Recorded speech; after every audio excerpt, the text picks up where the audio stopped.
Hello, and welcome to Burbank City Council's Town Hall meeting for Tuesday, October 21st, 2014. We'd like to thank you for joining us tonight for this exercise in democracy.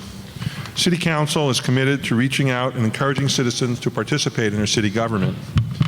One way to do that is to venture outside council chambers and hear directly from the community. Tonight is your chance to share with us your thoughts, ideas, and concerns, and we're going to go over a few of the ways we're going to do it. And we're here to listen to you. Somebody asked me on the way in if we would be voting on things. Not tonight. Tonight's basically to listen, and if there are ideas that are brought forward that warrant further council action, it will come back subsequently in an agenda item, and council will consider whether or not to vote and take action. At this time, I'd like to invite our Fire Chief, Chief Lanahan, to lead us in the Pledge of Allegiance.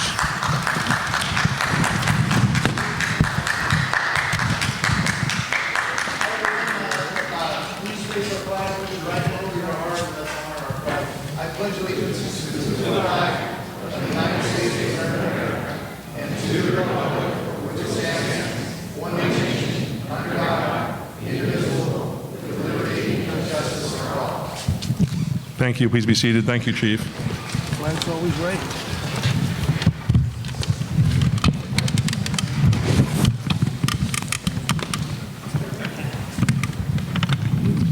We are going to attempt to answer all questions submitted or requested this evening. Oh, excuse me. Roll call, please, Madam City Clerk. Councilmember Brick. Here. Vice Mayor Frutos. Councilmember Ghiberletti. Here. Councilmember Talamantes. Here. Mayor Gordon. Here. Noting the absence of Councilmember Frutos. Thank you. Once again, we're going to attempt to wait for the jet to pass. We're going to attempt to answer all of the questions that are presented to us this evening, but we will not be getting into in-depth discussion that's not permitted in this format. But we'll do our best to briefly respond, and council members will each have an opportunity to do so. If you have a question or comment, we've prepared some cards. And so if you wish to address us with a question, there's a white card and it has space for your name and also any written comments. So if you wish, excuse, there's no cards out there? No pencils. Oh, no pencils. Okay. We have to now. We're going to try to address that problem forthwith. If you can locate a pencil and fill out you can either do it written, or you can just put your name and your name will be called and you can address a question. There's a microphone to my left and our city clerk is sitting nearby, so you can hand your card in and your name will be called in order put in, and so you'll have a chance to address the council with your questions. If you wish to submit a question but not speak publicly, you can write it and they'll be handed up and we'll actually read the questions and we'll try to respond to the written questions as well. So that's part one. There's another card on the tables in front, and it is a small, sort of a gray card. Here it is. Thank you. It looks like this. And if you just fill it out, because after we finish the question and answer part of this meeting this evening, we're going to have an opportunity for public comment. There'll be 2 minutes allowed. You can speak on any city matter. And again, you'll come to the microphone and address it when you're called. Is everyone okay with that? Any questions? Okay, we're okay with that. Hold on, please. Okay, so once you decide you're going to be asking questions, if your turn's coming up, you can sort of line up so we can go in order by this microphone. And again, when the person ahead of you completes their questions, we'll call on you. Again, we're not having a strict time clock on the questions, but we're trying to be considerate of all the people who have come out this evening. So state your questions as concisely as possible, and we will respond. Now, just for the layout, of course, we're up here, the speakers are here. We have a large number of our city staff members with us this evening, and due to the requirements of filming this, they will be responding from this section of the auditorium with lighting and cameras taking their responses. So the questions will come in here, the responses may come either from up here or over on this side. So if you're wanting to know where the voices are coming from staff, it'll be over there. Our city manager as well is with us this evening. Let's see. Okay, so we've pretty much come with the ground rules. Again, I'm asking, I see some cards have been turned in. If you would like to ask a question when your name is called, please step up to the microphone, and you can, even though it's started, you can continue to turn the questions into our city clerk, Ms. Mullins. The first speaker card I have is for Irma Luce, and she'll be followed by Kevin Harop, and he will be followed by Will Rogers.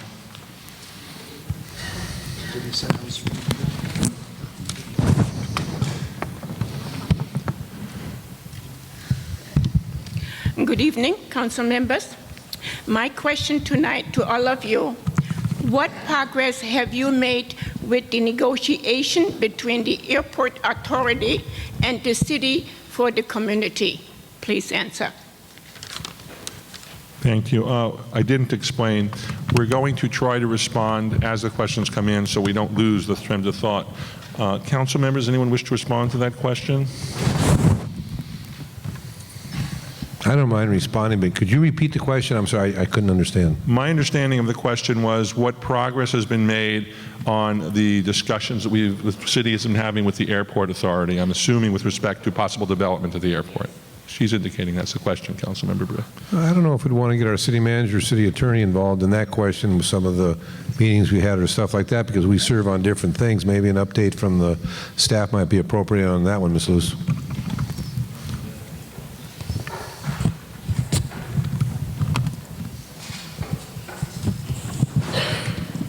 Yes, thank you, Mr. Mayor, members of the council, members of the public, and staff. The city and the airport continue to meet and to discuss issues, and we all believe we're making progress. And unfortunately, there's not a lot more for us to say at this point in time concerning the proposal for a replacement airport 14-gate terminal.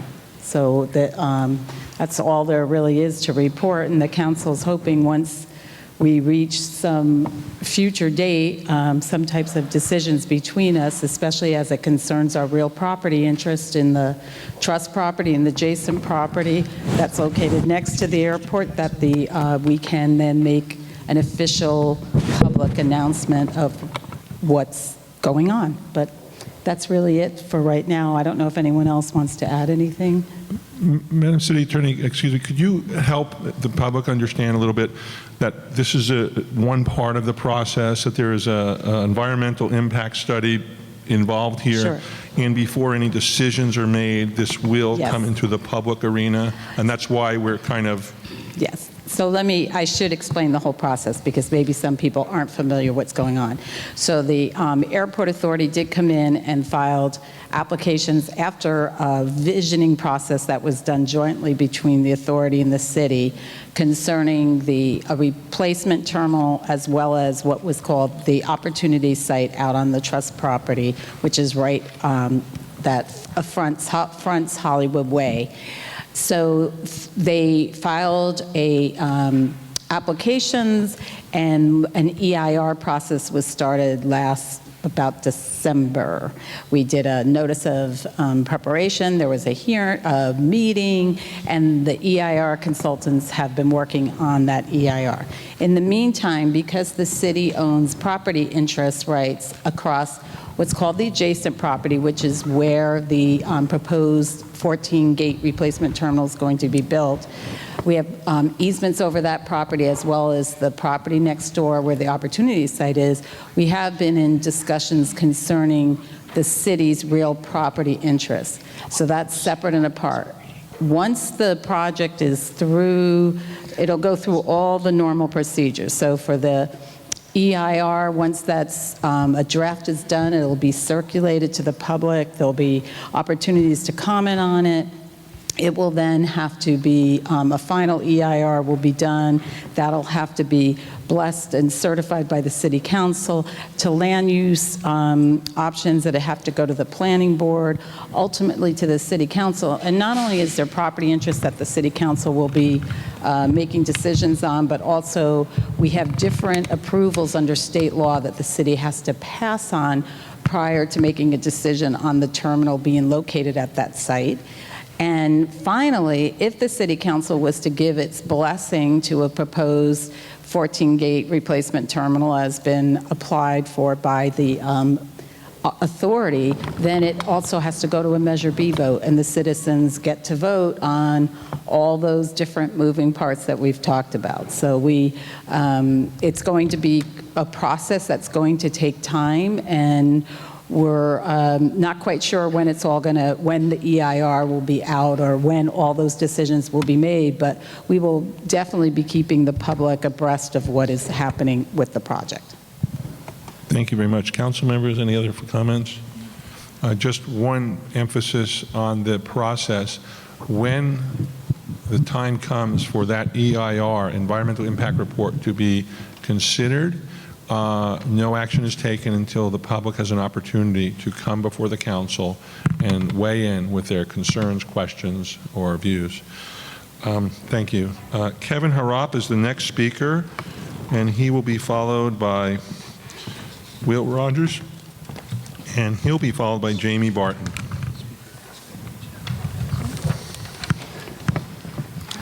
Council, hello. I just wanted to follow up on some discussion you had last week regarding the renaming of First Street to IKEA Way, which is an extremely good idea. You decided that you would make the bit of First Street that's going to be in front of IKEA Way, and this is good. And then you had a discussion to explore extending that renaming up to Verdugo. And my advice would be to take it all the way to Olive. It's a natural place to make the break between First Street and IKEA Way. But we need to focus on the goal of the renaming, and the whole purpose is to ensure that as much traffic as possible from out of town to IKEA off the 5 does not exit onto Alameda. This is one of the most basic and fundamental of traffic mitigations that you can achieve for very little trouble. Your purpose should be to persuade Caltrans to identify the Verdugo and Olive, which is actually East Angelo ramps, as Verdugo/IKEA Way and Olive/IKEA Way. I'd ask you to consider, based on some of the concerns that you all voiced last week.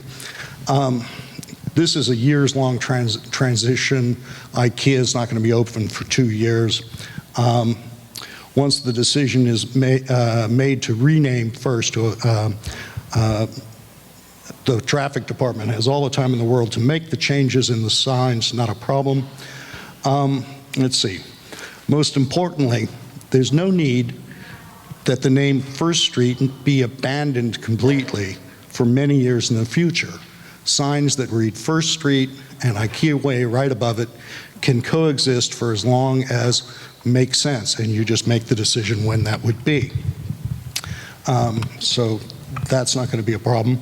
The post office, the fire department, the police department aren't going to get confused. There's no problem there. There was concern that businesses along First Street would be burdened with the cost of changing letterheads and business cards and what have you, and frankly, I don't see that as a problem. They've got 2 years to get rid. Yes, sir. Mr. Rupp, without interrupting, what we're attempting to do at this part of the discussion is receive questions, Yeah. and there's a second period of oral communications if you have certain points of view you'd like to put forth. I don't know if there's specific questions you have you'd like to submit at this time. I'm sorry, I'll skip to the bottom of this, and you've got copies of what I'm writing, and I hope that you'll find a moment to read it. Thank you very much. Thank you. Again, you will have time to come back. If you fill out that other card, we'll call you back for 2 minutes at the end. Thank you, sir. Thank you, Doctor. Will Rogers will be followed by Jamie Barton. Oh, excuse me. We have some comments from council. One moment, please. Go ahead. Yeah, just briefly, and 1 second, Mr. Rogers. Yeah, Mr. Robb, we discussed some of this the last council meeting on exactly what you're talking about, and I appreciate your notes here, and I was trying to read them as you were speaking, and I go down to the bottom of the page, and I agree with the part about the small, what was it, 3 businesses or something that are going to be affected down there, 3 or 4. And my first thought myself personally, although we haven't had discussions with council, is this maybe something IKEA would want to speak to the businesses about, if they want to pick up the cost of paying for stationery, doing this or whatever the total cost is going to be. I think that cost should be brought upon them, not by the local businesses, just because we're changing the street to accommodate, to help them. I'm sure Caltrans will be contacted in regards to street signage and stuff like that, along with Burbank, our sign division, stuff like that. Will be changing street signs out if they so choose to do it. So I appreciate your thoughts on that, but those are just some of my initial thoughts myself. Thank you. Councilmember Gabeletti. Thank you, Mr. Mayor. For those, I'm sure you all know that the council approved a new IKEA over on San Fernando near Alameda a few months ago, and it will be significantly larger, almost 500,000 square feet, than the current IKEA store over in the mall. So my response to this issue is two things. First of all, I think it is very important with a store of that size and importance that we do have a comprehensive wayfinding signage, that whether it begins on the freeway itself, which is your suggestion, and continues through the community, so that more importantly, the people who come to IKEA absolutely can find it without wandering through our neighborhoods. And I think that that is an excellent point. In terms of the length of time, I hadn't really thought about this, but I think it's food for thought for all of us. And that is, if the expected completion of IKEA is 2 to 3 years from now, it does provide a length of transition in order to make such a change. So I think those 2 points are worth following up as we go further into this and talking to other businesses along that area. Thank you. Thank you, for weighing in on Councilmember that. Gabeletti. Councilmember Talamantes. Thank you, Mr. Mayor. The one thing that was brought to my attention after that discussion we had last week was that one of those 3 businesses that fronts on First Street is Keller Williams, which is right on the corner of Verdugo and First. And out of that building, there's several hundred realtors that work out of that building. So when it comes to changing letterhead, when it comes to changing business cards, that is one thing that we have to address. I can see us going ahead and maybe approving and leaving it up to IKEA whether they want to incur those costs, whether that extension of the one block is important to them, that they would be willing to incur the costs of changing all the letterhead and all the business cards that are associated with the change. So it's just food for thought, and it was brought to my attention this past week, and I never thought about that, but now that it's been brought to my attention, I definitely have to think about it. So I'm just bringing that up for FYI. Thank you, Mr. Mayor. Thank you. And just briefly, I was supportive of the changing of the name to IKEA Way. Whatever we can do to enhance recognition, signage, directionality, and smooth access and egress from that site, I'll be supportive of. Thank you. Mr. Rogers, Will Rogers, followed by Jamie Barton, and then John Barta. Mr. Rogers. Hi, thank you. And I confess a little bit of confusion as to the distinction between the questions and comments, because I think I'm going to rattle off a little of both. And I don't know if I'm stretching rules, ignoring rules. There is no trap door, okay? So please. I know Luther Burbank better than you do. There is a trap door right here. Well, okay, I promise I will not pull the lever. All right, okay? thank you.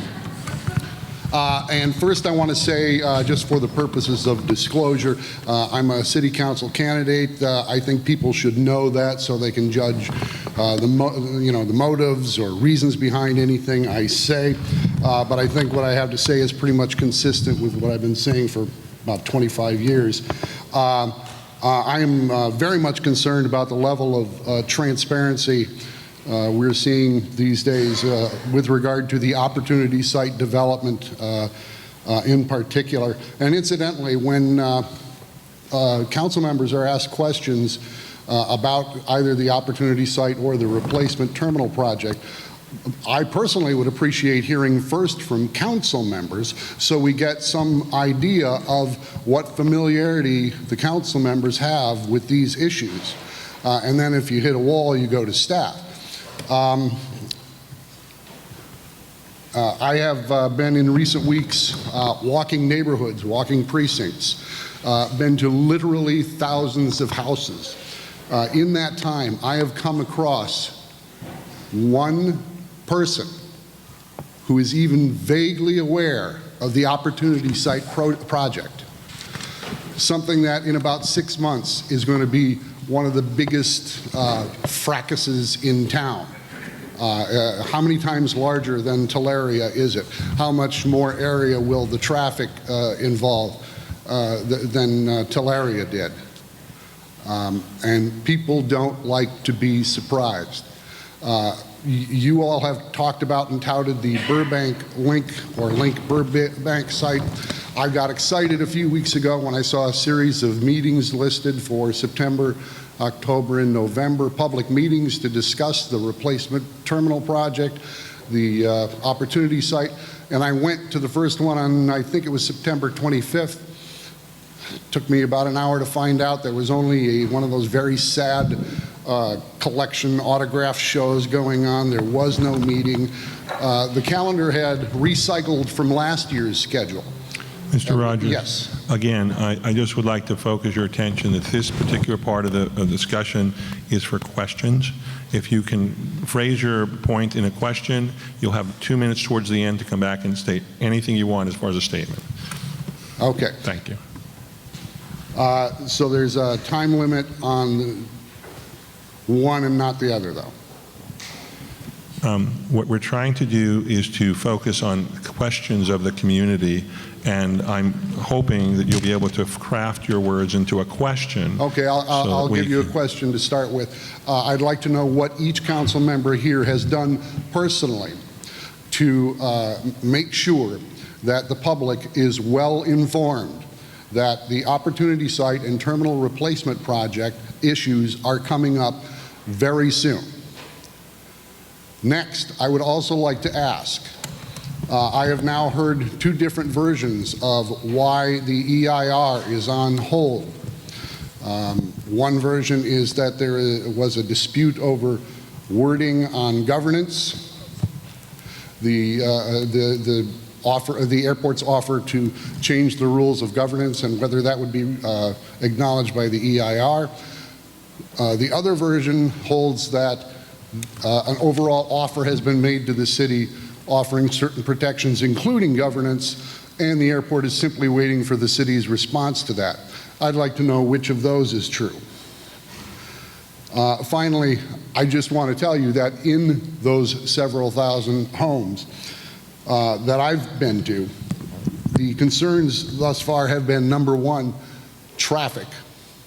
Number 2, a lack of soccer fields.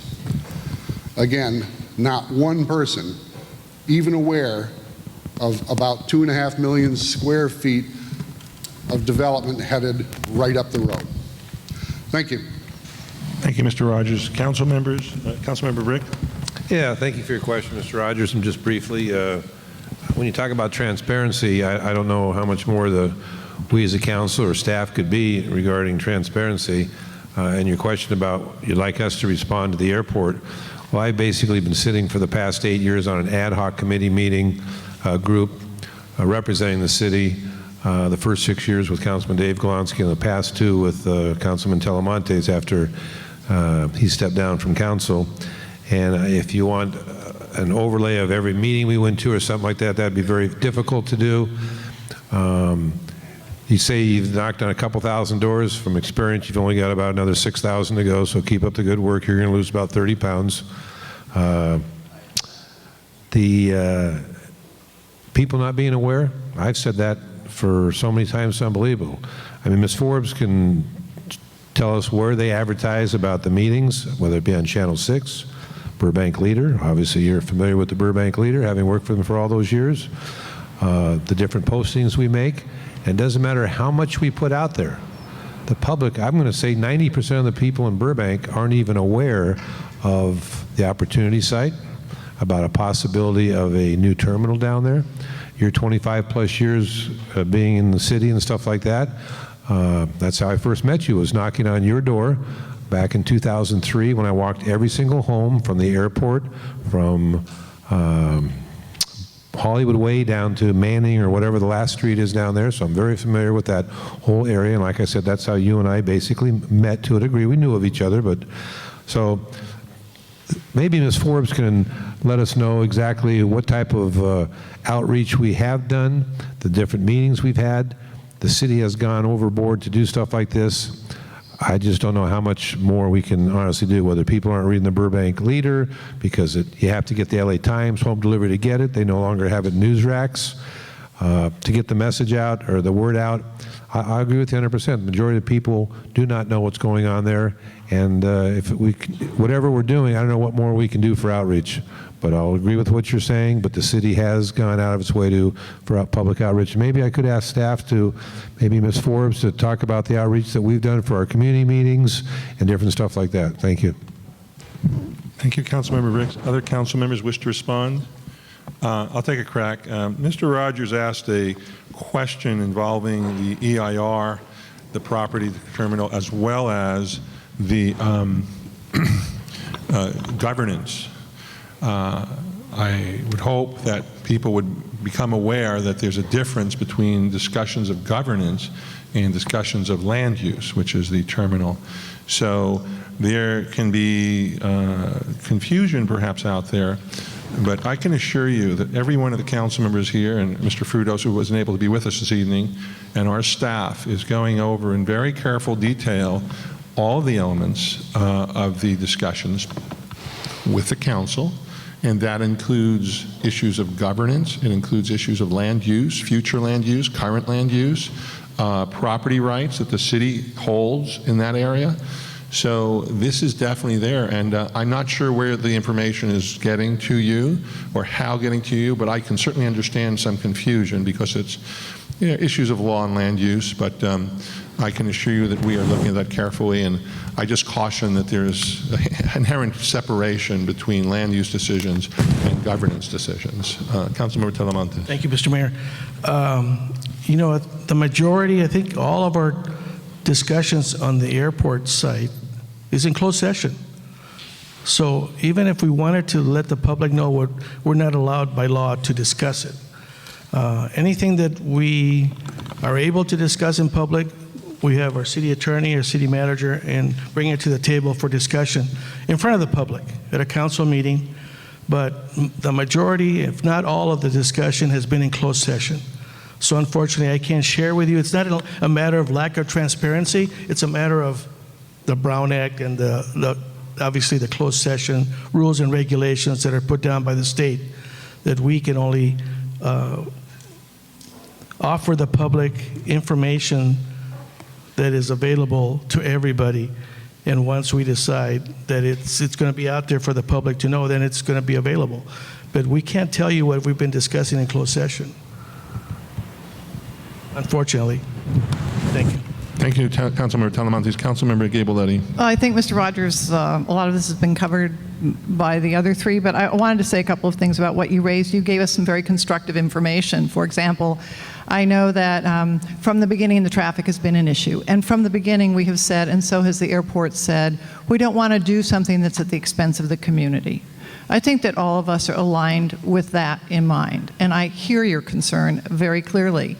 The other piece of information that's new to me and maybe new to the others is, since you've been knocking on thousands of doors and you've heard that people are looking for soccer fields, that's a new one. I thank you for that additional information and bringing that here to the town hall tonight, because part of our task is to listen as much as respond. Thank you. Councilmember Talamantes. Yes, on soccer fields, that's not really a new one. I mean, when former Mayor Stacy Murphy appointed me to a task force to look at the soccer field situation in the city of Burbank, the potential sites that we could use. So that was like 20 years ago. I was involved with AYSO for over 15 years. So I know the soccer situation, and it's just getting worse because it's getting more and more popular. So what do we do with a city that's landlocked? We don't have too many vacant areas to offer for a soccer field. We'll do the best we can. We've got some parks that are available. Right now, I've seen a lot of emails that are some neighbors adjacent to an open area that are complaining of the soccer people that are coming in and taking over their parks. So it's a real tough issue, and it's not new. It's been around for about 20, 25 years. it's very hard to deal with when you have a city that's landlocked. But we try our best. Thank you. Thank you, Councilman Talamontes. On the soccer issue, I can't agree more than what Councilman Talamontes just said. By no means is this a new issue. It's been around for a long time, and I think he's right, maybe 20 or more years. We do face some issues there, and I certainly think with the growing popularity of soccer, it's something that we maybe should revisit as a council. And if we conclude the discussions tonight, perhaps some of the council members, myself, will ask to bring back certain things on the agenda for more thorough discussion. But thank you for bringing that up, and you're right on. That is a concern in the community. Mayor, just briefly. Sorry, Councilmember Brick. I'd ask Ms. Forbes if she would give us a little, because we haven't addressed where the outreach has been. I thought maybe Ms. Forbes could give us a little insight on that. And I also, looking at the lights out here, I see Mr. Fager from the airport's here, and I'm sure that he'd be happy to discuss what they put on their website and everything they're doing at the airport, too, for the public outreach. Thank you, Councilmember Brick, Mr. Mayor, council members.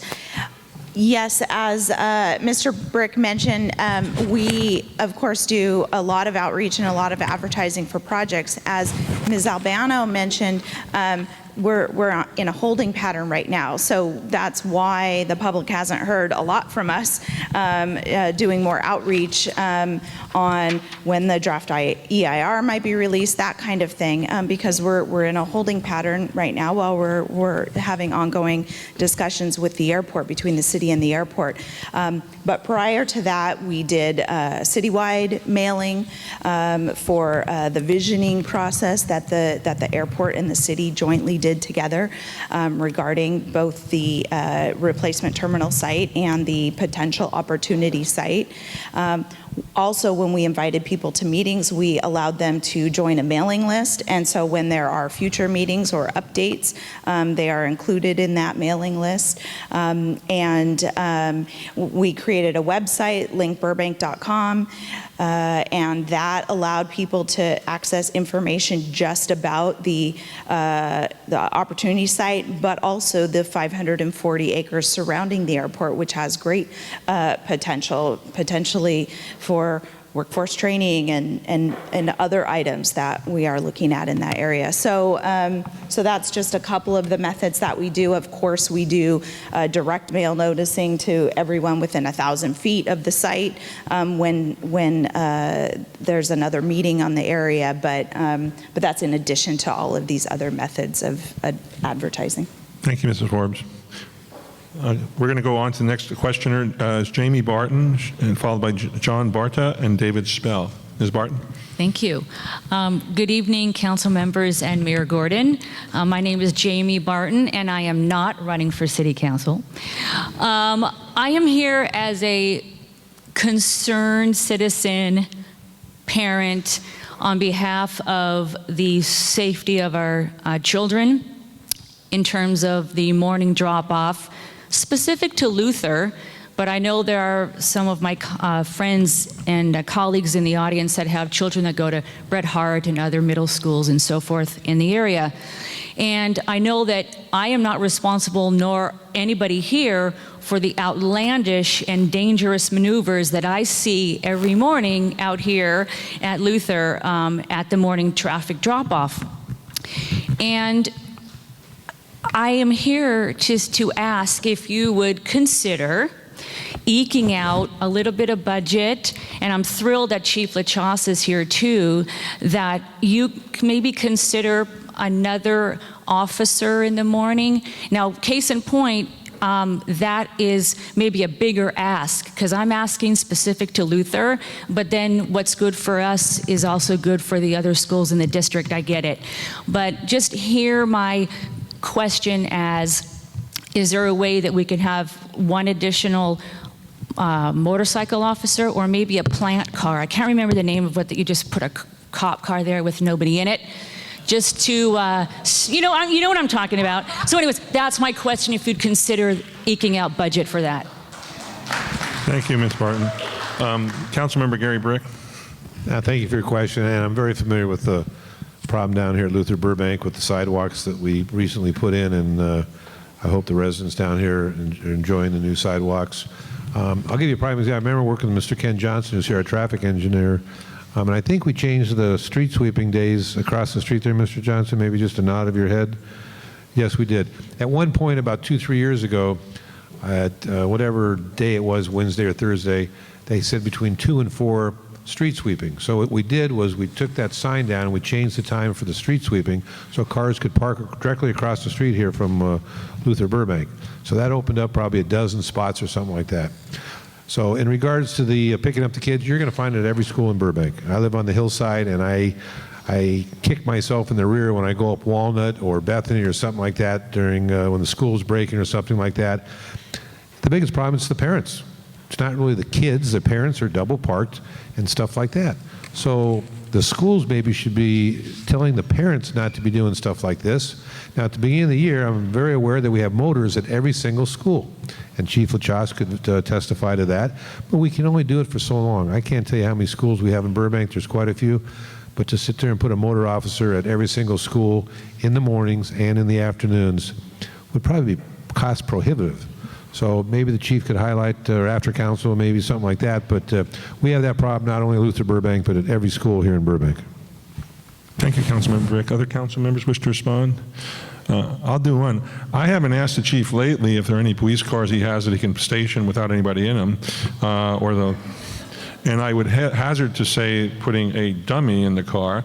I wouldn't want to say that, okay? But in any case, your point is well taken, and it's all been alluded to by Councilmember Brick.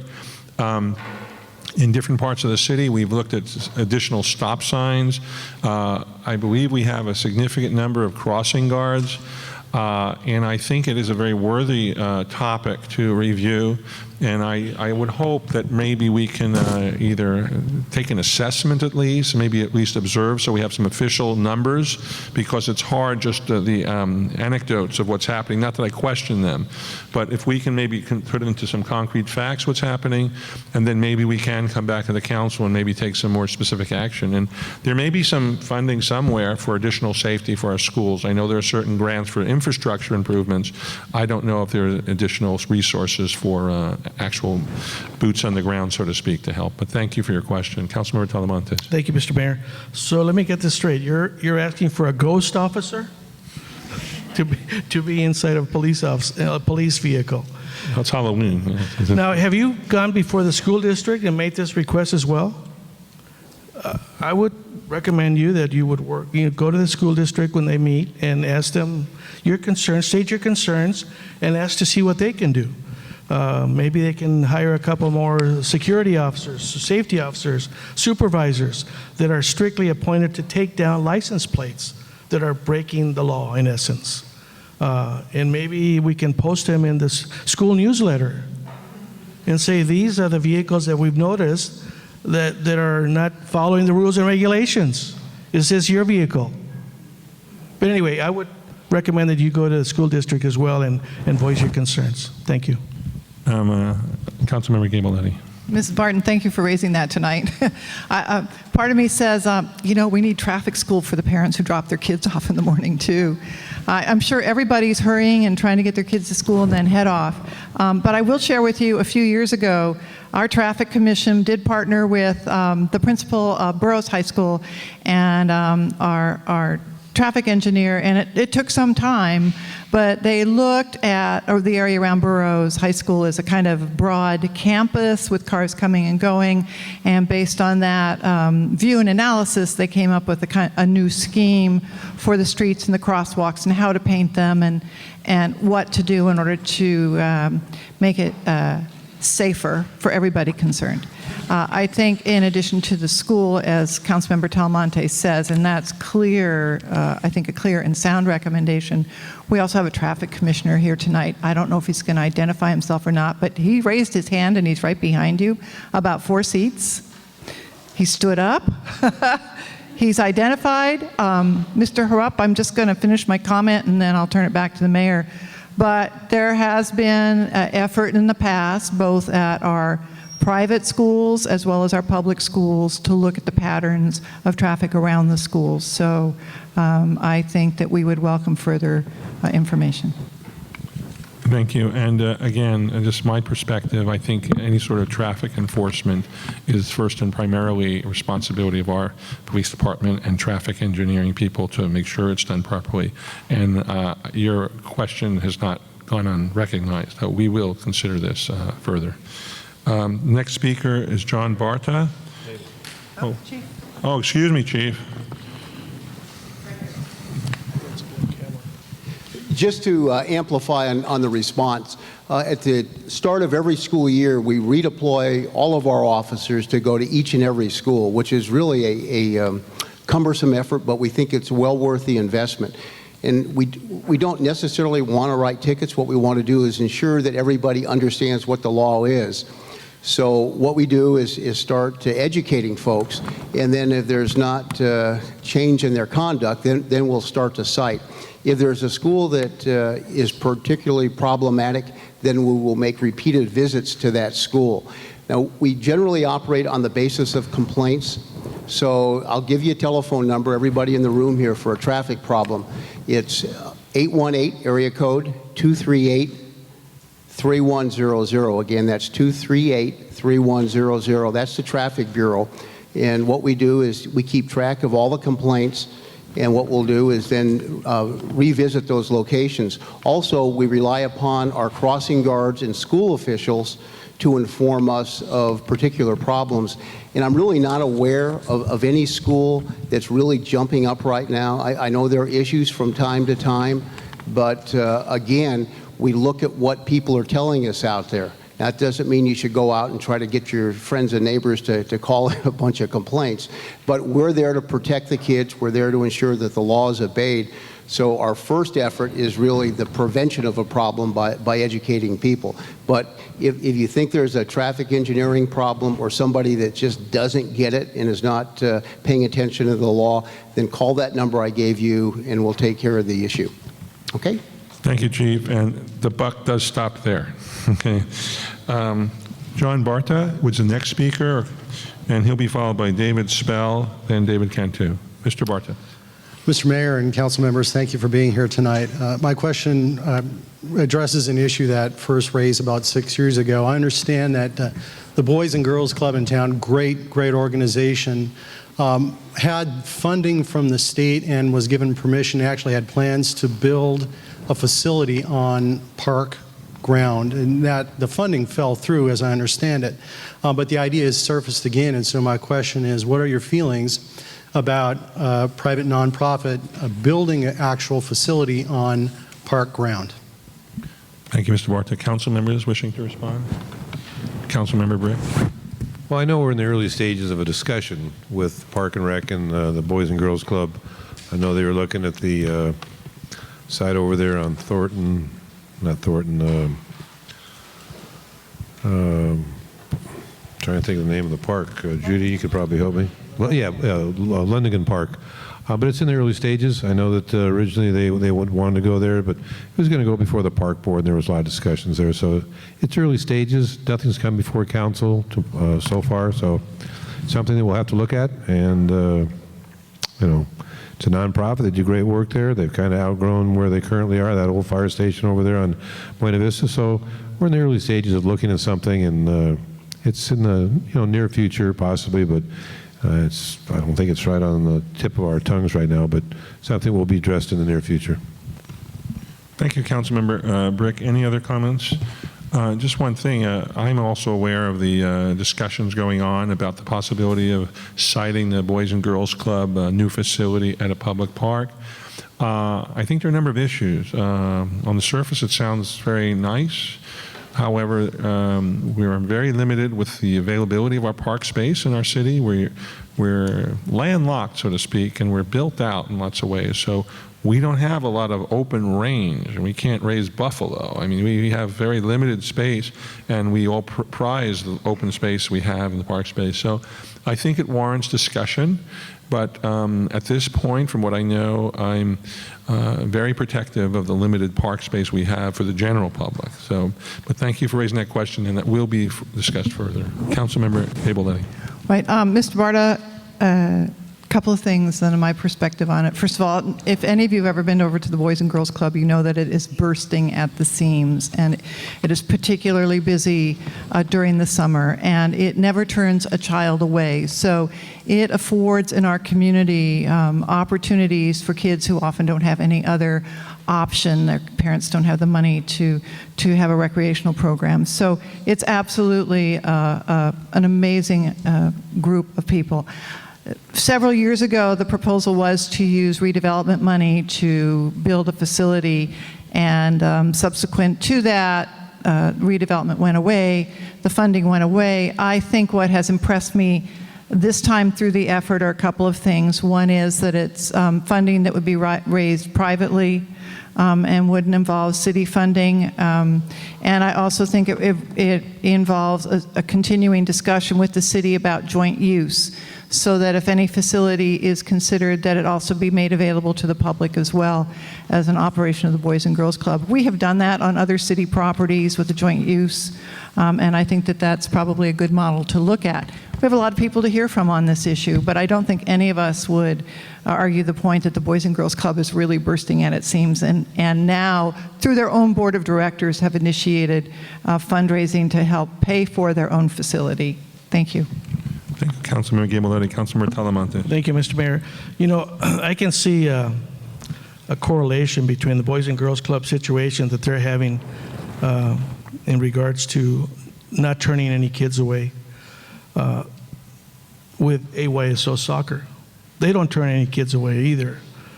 But you reach a point where, you know, soccer's having problems, not having enough practice fields. Really, that's what it comes down to.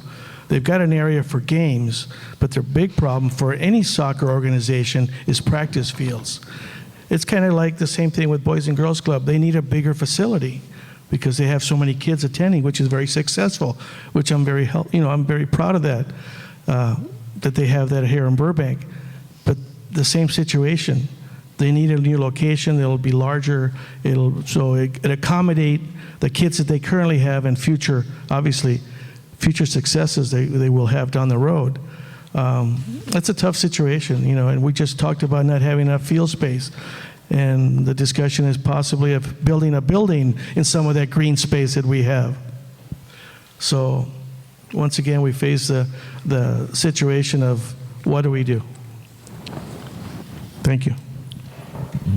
Any other questions or comments, council members? The next speaker is David Spell. You're welcome to address us, or you've also written some notes. You'd like to express it yourself, please go ahead. Sure. Thank you for the opportunity to speak with you and hear you tonight, and welcome to my fellow citizens. The question I have is, it's something that's bugged me for a while. I've lived here in Burbank for 20 years. I go to the Media Center Mall, I go to Barnes & Nobles, I go to the movie theaters. Is there anything that the council can do to compel these developers or managers to keep a sense of pride in these establishments as far as cleanliness? I'm not a guy that washes my hands 10 times a day. I just want to go to a place that's clean and nice and well lit and doesn't have graffiti scratched into the elevators, gum everywhere, horrible trash everywhere. You've got these giant developments that you're approving, but in the long term, as the years go on, they start to look like a sewer threw up. So I'd like to see or hear how you can compel these people to keep a sense of pride after 5, 10 years. Thank you. And are you referring specifically to the private property or the public, like the sidewalks? Private property. Okay. Okay. Council members, do you have any? Thank you, sir. Do you have any responses, Mr. Spell? I'm just doing it at the top of my head, and any staff member wants to clarify on this. I do know there are various street cleanings that are being done, and some of them are in private areas.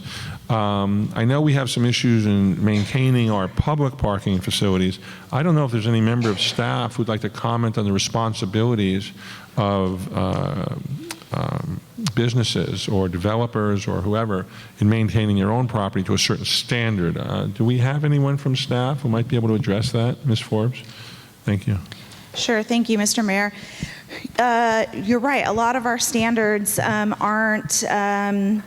don't handle some of the interiors that happen.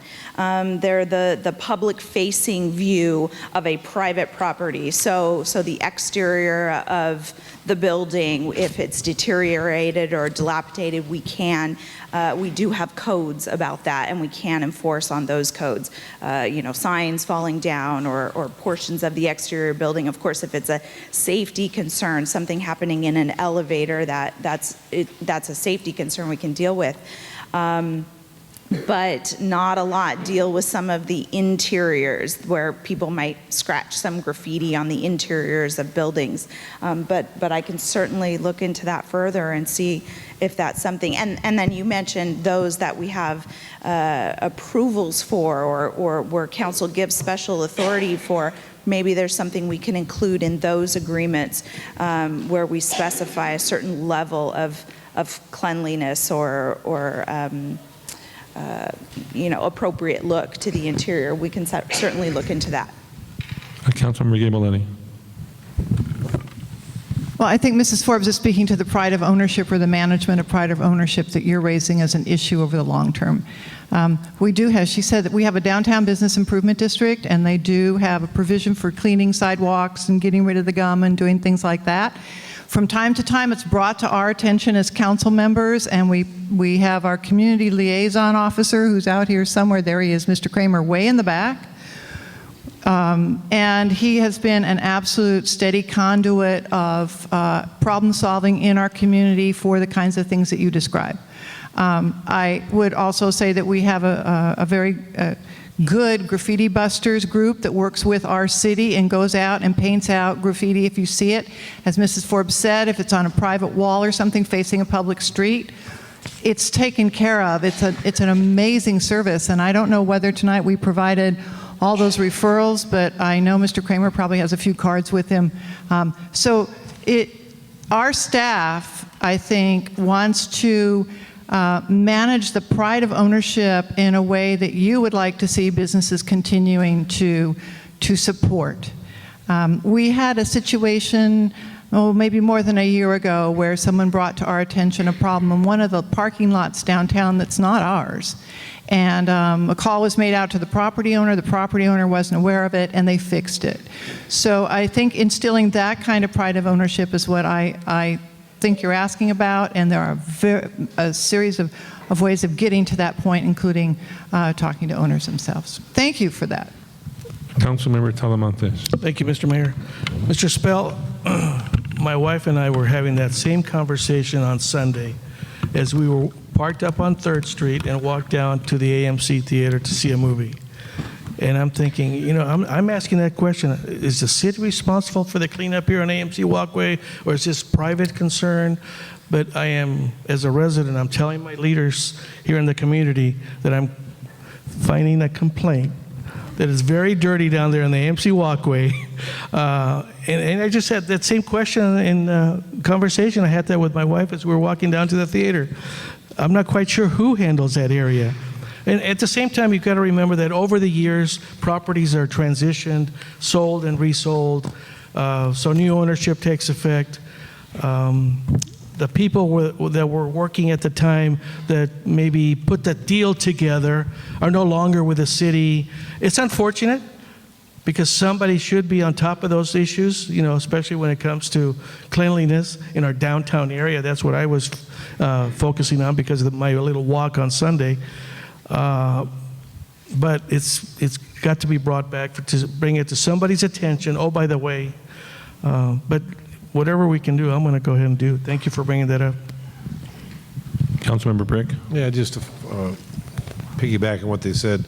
Yeah, if you see something out there, just let us know. Like I said, Mr. Kramer's, Cable Luddy mentioned Mr. Kramer's back there. He'll give you his phone number. If you see anything whatsoever, they'll take care of it. As a small businessman myself, anything happens to my property, I'm right on top of it, whether it's inside or outside, painting it. I'm not going to leave any graffiti up whatsoever within 24 hours or within 12 hours. I'll have it down as soon as I know about it. It's the same thing like potholes, as long as you're talking about that. If you have any questions with potholes, Mr. Kramer back there, couple days, we'll have them filled, 2-3 days. I'm not going to put a timetable on there. Depends how busy public work is, but you know, the city's pretty much on top of this stuff once they're notified. So just keep us informed, and we'll take care of those concerns of yours. But if people don't come out and reach out to us and tell us about them, it's hard for us to tell too. But thank you for your question. Thank you, Councilmember Brick. Real quick on that, if it's a private enterprise that you see this, I'd go in and tell the store manager. They're going to be very sensitive to that. If it's on public property or a street or something in city, under city jurisdiction, I would agree. Contact someone in the city, and we'll do our best to be responsive. And if we're not responsive, then come back and tell us again. So thank you. The next speaker is David Cantu, and he'll be followed by Rodney Rowe, and then B. Logsdon. Mr. Cantu. Good evening, council members. David Cantu. I just have 2 questions for you guys tonight. One concern is the Empire Project. Starting November, they're going to be starting the bridge construction on Buena Vista and San Fernando. This is kind of like the same bridge construction that they did on Hollywood Way. And I know Mr. Brick is very familiar with that part. My biggest concern is because now that they haven't started this month, but the traffic is backed up from Buena Vista all the way to Van Owen, as it is before they even start this bridge work. I'm curious if they're going to do what they did at Hollywood Way, where they move, because the streets are split by an island that have the northbound going one side, southbound on the other. When they did Hollywood Way, they moved all the southbound over to northbound, where it's one lane going each way when they do one side of the bridge. At Buena Vista, that's going to be a very tight-in area, and I'm concerned that that's going to bring even more heavy traffic when they start that process. So if you guys can if you guys happen to know what they're planning on doing with traffic-wise with that area when they start working on that bridge work, might be great for the community to know ahead of time what alternate routes and stuff that we may need to do to try to avoid that area during that period. The second question I have for you guys is, you know, my wife and I walk in our neighborhood every night, every evening, and we meet a lot of great neighbors in our area. And this past week, you know, when we do our walks, we get a lot of seniors, we get a lot of great people that come out, and we sit and talk to them, and we have a soda with them at 7-Eleven time for time. And a lot of residents this past week have told me that they're very frightened, they're very scared right now because, you know, with the Teleria project has been approved, that they're afraid that developers are going to go into their neighborhoods and tear down their homes and boot them out to bring in high-end luxury condos. And a lot of residents right now are afraid that that's going to happen in the future, and they feel like that they have no representation with the city to protect them. I'm just wondering if you can guys assure the residents that they have somebody on their side to protect them when it comes to their homes. Thank you. Thank you, Mr. Cantu. Council response, 2 questions. Councilmember Brick. First one in regards to the traffic. Rather than me give you the horror stories what happened to me in my business when all this was going on, Mr. Johnson from the city can probably tell us about what traffic mitigations they're going to doing with the projects. David Kriske, he's familiar with everything through our transportation, traffic and everything, so maybe those 2 gentlemen might be able to better answer it than myself or anyone else could up here. Mr. Johnson, are you able to perhaps give or shed some light on what's going to happen up there in Buena Vista in this construction area? Thank you, Mayor. My name is Ken Johnson. I'm the traffic engineer for the city. The I-5 widening project is a very complex project, and it seems every step of the way we run into, or I should say Caltrans runs into issues that they need to deal with. But in terms of Buena Vista Street, starting in November, sometime about the middle of November, the contractor will be relocating the railroad tracks farther south, what they call a shoe fly, so the trains can continue operating while they're widening the freeway and while they're building the railroad overpass. Now, that shoe fly operation is going to take 3 or 4 months, and then they will begin to install the piers for both the railroad overpass and the freeway.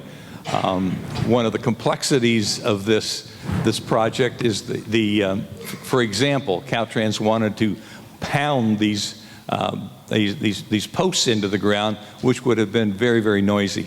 The city has indicated that we would rather have them drilled in so they won't make so much noise. But that takes a longer, that is a longer time frame. So the scheduling changes, but the work is going on, and as for various different kinds of operations that are involved in this complex project. But over the construction of the railroad overpass, we and the railroad have come up with a scheme of about 10 or 12 different phases of this bridge building that will involve some lane closures on Buena Vista, but not moving traffic to one side of the median or the other. Now, there will be also some weekend periods, some 72 or Friday night to Monday morning closures, where the street will be completely closed. For example, when the railroad builds the track over the freeway, they have to do it all in one major operation, so there will be a weekend closure at that time. The Caltrans and the city will try to inform as best we can the neighbors and the citizens of Burbank what's happening when, and we'll try to do it as early as we can. But that'll happen periodically over the course of the project. So we're working with Caltrans. We have meetings weekly and meetings amongst ourselves weekly to make sure we fully grasp what's going on and what the schedule is. Thank you, Mr. Johnson. Other council members, Councilmember Brick? Yeah, just one thing, and Mr. Johnson, I would hope that we're going to take a strong stance on the drilling of these pylons. I remember when they were behind my business, I think there was 25, 45-foot pylons they pounded into the ground. And for 4 days, the building was shaking so bad we just basically had to shut down. And the neighbors across the other side of the freeway, it impacted them. So whatever we're going to do with Caltrans, and Security Paving will be the general contractor, I believe, I think it's very important that we insist that these are driven and not pounded into the ground. Very, very important. Thank you, Councilmember Brick. Councilmember Talamantes. Thank you, Mr. Mayor. You know, I've been involved in several of those Caltrans and Metro meetings, and they have agreed to the drilling. The drawback to that, it's going to take longer. It's going to be more expensive. But every time I meet with Caltrans and Metro, I put the message out that we want all this impact it's going to take on our residents to be done in a methodical and something that you can really understand, because it's going to be a great impact on all of us here. Everybody here is going to be impacted by it. So they are putting the message out. They are putting emails out. They're trying to give us at least a week or 2 weeks notice, and if they know what's happening with certain areas along the I-5 corridor. But it's got to be done right. And I've told them, you know, let the least impact possible to our residents as much as they can do it. But that horseshoe thing that Mr. Johnson's talking about, they have to build a temporary rail horseshoe for the railway to continue going back and forth while they build the permanent one. And then they tear down the temporary and use the permanent one. So it's just a lot of time, a lot of energy, a lot of frustration on our part as residents. But we just have to be confident that the end result is going to be worthwhile. So be patient. Thank you. Thank you, Councilman Talamantes. I think the term was shoe fly, Mr. Johnson. Yeah, the horseshoes, that's next project.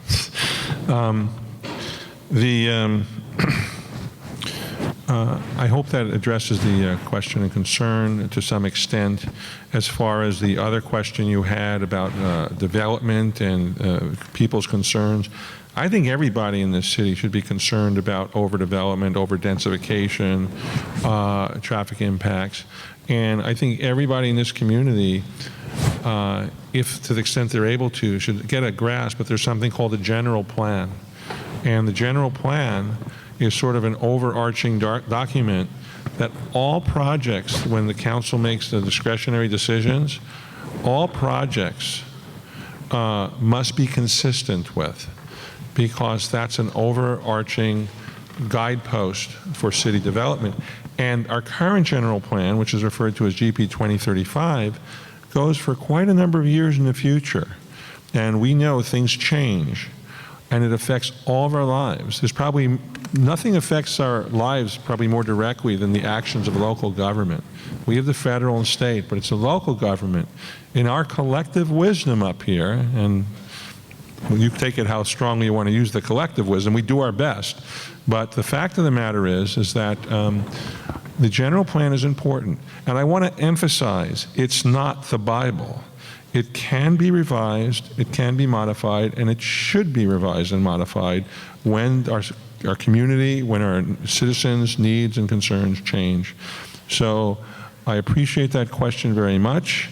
It's always better to consider these things on the front end, going back after decisions have been made and say, well, we shoulda, coulda, woulda.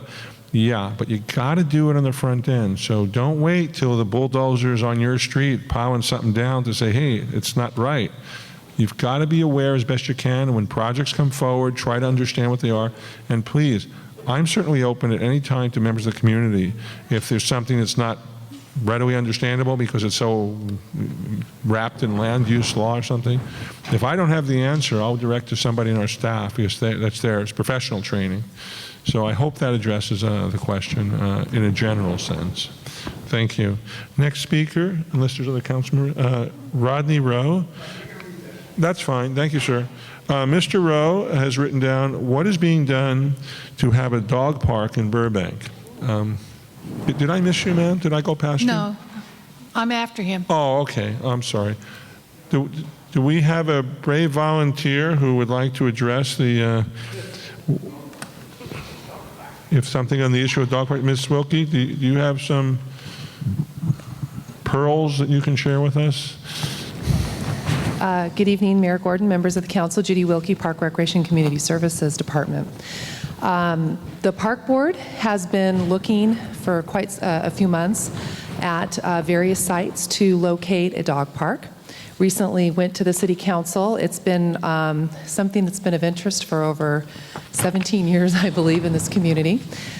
So we've now narrowed it down to 3 sites, and we're going to do some more community outreach and work together with the residents as well as the Park Board and the council, and hopefully be in a position this next budget to have some ideas of what the capital expenditures will be, what site we might be looking at as the ideal place for a dog park, and allow the council to finally make some decisions about whether or not we're in a position to move forward with a dog park in this community. I hope that answers the question. Thank you, Ms. Wilkie. We have some more cards. There's B. Logsden, followed by Mike Nolan, followed by Cheryl Holt. Ms. Logsden, please go ahead. If you'd like to, you want me to read it for you, or do you want to? That's okay. I'm Barbara Logsden, and I've been trying to get our drought-tolerant landscaping. My understanding is that the council has not approved artificial turf for the front yard or for the side yard if it's visible from the street. I want to know why you have not approved artificial turf, which does not require watering. It only requires a weekly or even semi-monthly cleaning if it's dirty, which, you know, we don't know when, but we know that it's not more than once a week.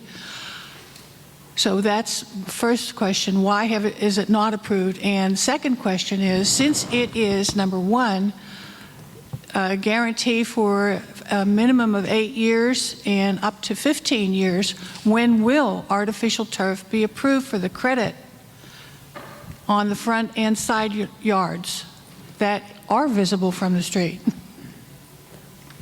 Thank you very much for those questions. Council members wish to respond? Councilmember Gabaletti? And I'm also going to ask someone from BWP if they can come forward and confirm or deny either Mrs. Myers or Mrs. Fletcher. This is my understanding of it, and I'm going to ask staff to talk about it also. Currently, there's a rebate. The rebate is done through the Metropolitan Water District, and I know that at the moment the rebate is $3 for every square foot of lawn you remove. This is a significant rebate for anybody who's thinking about reducing their water costs. And I don't think, and I'm going to ask staff to weigh in on the artificial turf issue, that artificial turf is considered a replacement for that particular rebate. What the Met looks for, and I think what our water agency has looked for, is looking for drought-tolerant plants and materials for the front yard. We discussed this at council, and we all agreed that artificial turf would be acceptable on the side and rear yards. But I'm not sure it's part of the rebate program, so I'm going to ask Mrs. Myers if she would address that in terms of Metropolitan Water District. Absolutely, happy to address it.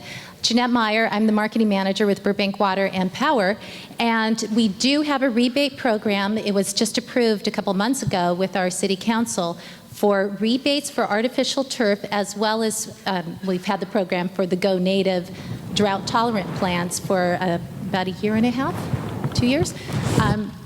It is $3 per square foot for residents, $2 for commercial customers. You can actually put artificial turf. I don't think the city has any restrictions on where you want to place it. So your question is, can I get a rebate for that?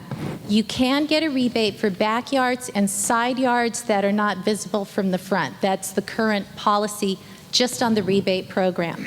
And right now, I believe we're in a trial period with that. I know that there was discussion before the council earlier, and they had said there was debate about the merits of having it in the front yard as well as in the backyards. And the thought was, we'll try it for the backyard right now and see if that can change in the future. So I think we're in a bit of a pilot period, if you will. But it's not restricted for any location in the residence, for any resident. I didn't hear an answer as to when front yards visible from the street could get the $3 credit per square foot. I don't have an answer for that. And does the council do? That will be a question for the council. I mean, I know about the water and power. Right. I read those. Okay. Do council members have divine intervention here as to how we address that question, which is a good one?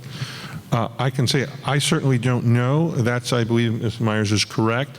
The council needs to make a policy or procedure decision on that.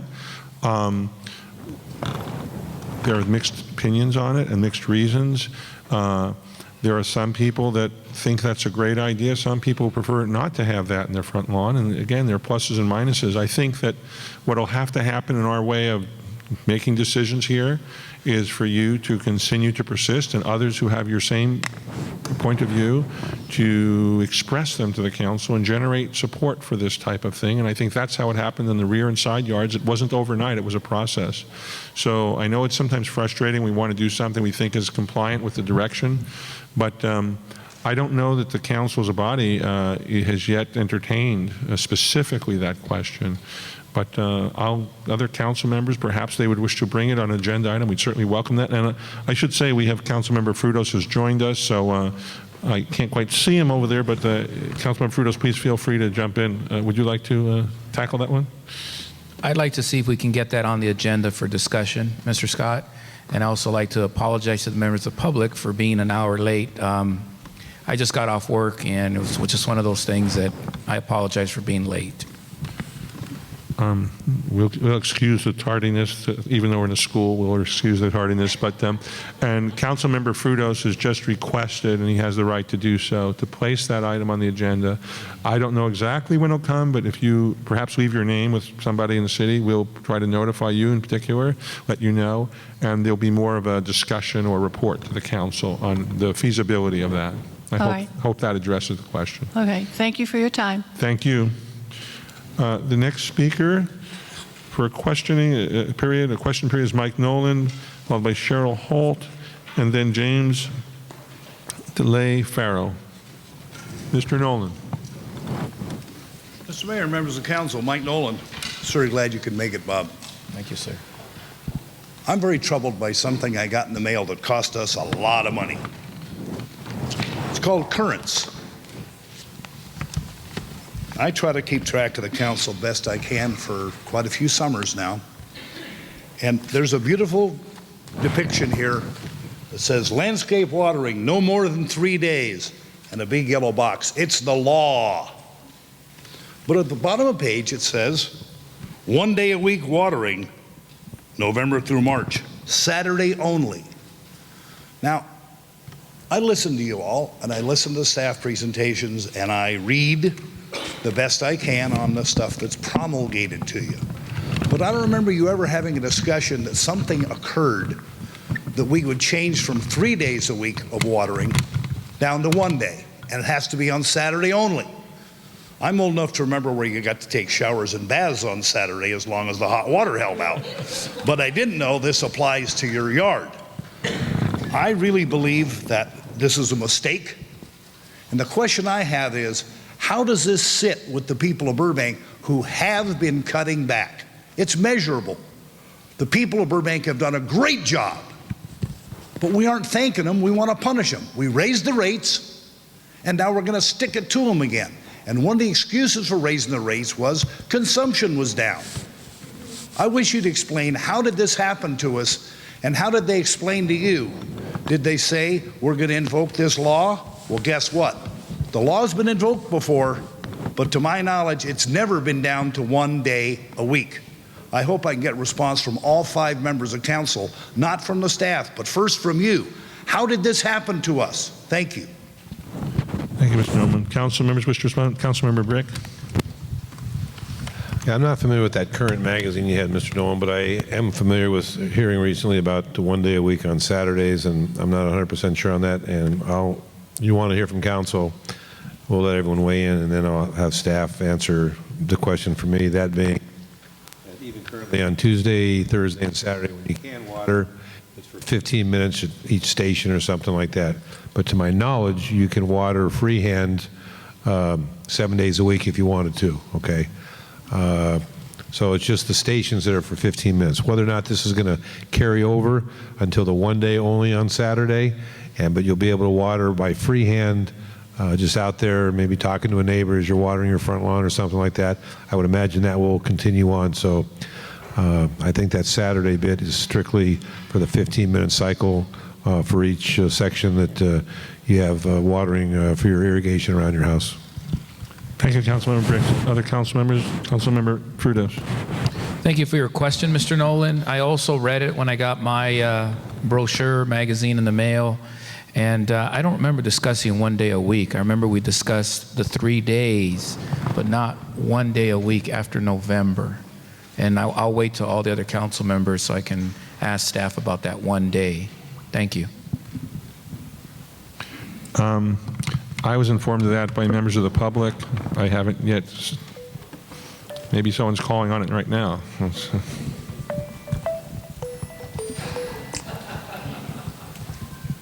Yeah, they're just telling me that the watering is swelling to 1 day a week. No. I was informed by a member of the public that there was going to be a switch that was written in the Currents magazine. It's an issue, but I don't believe it has come before the council to take action. And perhaps at some point, if it's something that has already been enacted in some sort of regulations that was included that maybe some of us might not have recognized, we can have clarification on that, because I do remember the discussion going to the 3 day a week watering program that was referred to. But perhaps we can get clarification, if not complete clarification this evening, soon. Councilmember Gabaletti. I think when we reinstated our watering schedule, we agreed to go to the November schedule during the rainy season. Rainy season in Southern California is considered from November to March. And when we went back to our conservation tier, we had this in our report, and it said that in November we go to the 1 day a week because of the rainy season. We went from voluntary conservation back to our tier conservation, where we're doing watering 3 days a week because of a significant historic drought that we've had for the last 3 years. So I think it was all in the report that we voted on, and I think the staff can confirm that when we move to this tier of conservation, we do it 3 days a week when we're outside of the rainy season and 1 day a week when we're inside of the rainy season. So I think we're all hoping for a good rainy season, and I'd ask the staff if they can confirm that, please.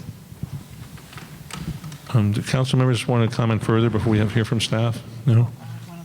Oh, Councilmember Ghiberletti, go ahead. I think Councilmember Brick covered this already, but the limitation on watering does not affect you if you want to go and hand water. That's something that you're allowed to go out. You want to hand water the parkway, you want to hand water some of your additional plants that you don't feel are getting enough water, that is something that Burbank Water and Power does not enforce. You're at liberty to do that. I'll woo, boy. Thank you, Mr. Mayor. Wow, Mr. Brick, I didn't know. That's pretty powerful. No nodding off is allowed. If you nod off, he's going to drop the microphone again. Good evening, Mr. Mayor, members of the City Council. Joanne Fletcher, Burbank Water and Power. Is it off? Closer to it? Can you hear me now? Sorry. Thank you. So the Sustainable Water Use Ordinance was enacted by approved by the Council in 2008, and we first enacted it in 2009 when we had our first inkling of a drought, and it stayed in effect for about 2 years or a year and a half. It was first stage, which is still in effect, is to have no watering of driveways, all the water prohibitive behaviors that people waste water, you walk by and you're infuriated by the fact that they're washing their car and letting the hose run down the gutter. Those are all prohibited and they will stay prohibited. Phase 2 has always been 3 days a week during the summer and 1 day a week during the winter. And it's not to be punitive. The numbers came from the recommendation from the landscape architect community that 3 days a week would sustain Burbank landscapes during the summer and 1 day a week would be sufficient during the winter, primarily because typically the temperatures are lower. Hopefully we'll get some precipitation and much of the plant material is dormant. So that is the least egregious stage of our water shortage ordinance. There are 6 more stages, and if the supply situation gets worse, then we will have to enact more onerous stages, which we hope never to do. And I have to say the community has done a wonderful job responding to our 3-day-a-week call, and we appreciate that very much. Recently, in July, we were back to the council asking to go back to stage 2 and make it mandatory, primarily because the government declared a state emergency for water in California, and mandatory water restrictions for the outside must be put in place by all agencies. So we went to our stage 2, which was our in-place mandatory water restrictions. Stage 2 is 3 days during the summer and 1 day during the winter. So I realize that as people are talking, we didn't really do a very good job about getting the word out about the 1 day. We were so intent on making sure people knew about 3 days during the summer that we probably didn't say too much about the 1 day. The fact is that people have been doing a very good job, and when there's a problem, we've been handling it on a one-by-one basis because we're really about informing and educating. We're not about penalizing people or fining people. Thank you, Ms. Fletcher. I'd just like to throw something out there, and this has come up before a couple of years ago, and that's the question of water utilization and consumption and conservation as compared to new construction and development. Now, we just had a large project approved this week, or last week in the city. No, it's this week, last week, I don't know. Recently, we had a project approved where there's going to be significant water consumption. And there are going to be other projects coming forward before us. I believe I'm going to ask Mr. Scott at some point if we can have a report come back to the council to revisit the issue of allowing continued development when we're in a crisis, a water crisis supposedly of such significance that we're now having to reduce watering to 1 day a week and perhaps other restrictions. So I think the time has come that we need to look a little more closely at this, and perhaps we can have at the very least a report as to what are the plans. Are we going to just continue to approve and allow new developments that will be additional consumers of water when we're having these other issues of limited supply and restricted use? And I think it's a benefit. And I've heard this repeatedly in the community recently about that. And I'm not suggesting calling for it tonight, but I think we need to have the facts in hand as to what are the real triggers that would require us to either limit or have moratoriums on certain type of water use, including new developments, because they do consume water, both construction and also new utilizations, whether it's commercial or residential. So perhaps we can have that report come back at the appropriate time. Other comments, council members? Councilmember Gabaletti? I think that would be an interesting discussion because as far as I know, it would be useful to compare the percentage of water used on landscape, which I believe is the highest percentage of any water that's ever used. And I don't remember whether it's as high as 70% of the water that we use. One of the staff can speak to that. But it would be a useful comparison to see outdoor consumption of water versus indoor consumption of water. Mr. Davis has spoken about this before. He's spoken about it very clearly. And I think we would all welcome that kind of clarification once again. Other council member comments on this? Okay, we'll go to the next speaker, Cheryl Holt, to be followed by James Farrow. And James will be followed. Oh, actually, that's the last card I have now. So if someone would like to come and submit questions to us, please bring your card forward to our city clerk sitting in the front row. If not, there will be another period of oral communications coming up before the meeting concludes this evening. Ms. Holt, please go ahead. Hi there. I live up above downtown, and I go downtown a lot to the movies or to eat, so I'm in the mall a lot. And it's been kind of a quiet place ever since the recession started, and a lot of stores come and go. And so I've always been kind of worried about it because I love downtown. And this is a follow-up question to someone that asked you at the last town hall meeting, and it was a gentleman who, I don't remember who it was, he threw out some stats about IKEA leaving downtown and how much foot traffic goes into the mall because of people who come to downtown Burbank to go to shop at the IKEA store, and how many of them go over to the mall and are keeping the mall open because that's the foot traffic that goes into the mall. And so I think it's one of those unforeseen consequences things that we don't think about too much, because I had never considered that, and I don't know if any of you had considered it that much, that what's going to happen to downtown when IKEA goes out of there. And so what I wanted to ask you is, it's like 2 years before IKEA goes, and so I hope we don't wait until the last day when IKEA gets out of there. I know the next 2 years will be hectic when they move to the new store. And so I wanted to ask if we could be sure we have someone, I don't know if it would be in community development or planning, that they're actively working in a very intense way to find a vendor to come in there. Because I've been trying to think of who could come in that could generate the foot traffic that IKEA generates for downtown to keep the mall open. And so I'm hoping that you have someone working in an intense way to find a store, and then once IKEA leaves, that we could facilitate them getting in there really fast so that it's not empty for a long time or for a couple years maybe, which seems like it could be a possibility. I really hope we can keep Barnes & Noble open. I hope we can keep the mall open. And the guy at the last meeting, he kind of joked and said, let's not have the mall end up on that website, deadmalls.com, that has pictures of empty malls that have closed. So I hope that we could have someone working on that to be sure that we get a store in there right away. Thank you very much. Council members or council members wish to respond, or staff? Ms. Forbes, can they comment on Councilman Talamantes is asking if Ms. Forbes may be able to shed some light on this. Thank you. Yes, thank you, council members. Thank you for the comment. Staff is very interested in what might occur at this site when IKEA moves to their new site after their new building is built. The property is owned by Crown Development, and so I know they have plans that they are very interested in doing something with that property. I can tell you they are likely not interested in reusing the existing building, although I have been talking to some potential retailers who are looking for large sites in Burbank, like Urban Home, for example. But the owner of that property is interested in doing a different type of development there that would involve demolishing that building. They have not submitted any formal applications to us, however, so we have nothing nothing to evaluate at this time, but of course, when they do, that is something we would absolutely evaluate and look at it in conjunction with our long-range plans and specific plans that we have for that area, and work with the community to see if that fits with what the community is interested in that site.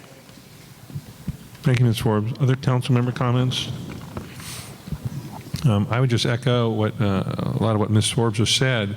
I do know that there's been discussions of what will come next, and I think that question is very valid as to what will happen to the very local economy there, the foot traffic, the congestion or improved traffic flow through there.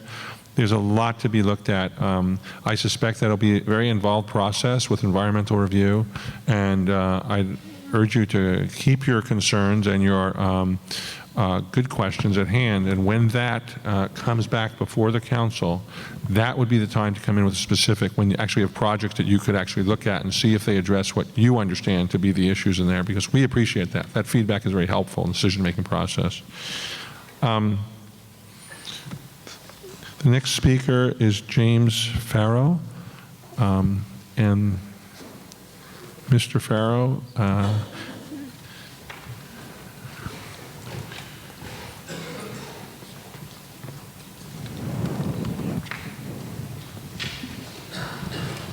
Thank you, Mr. Mayor.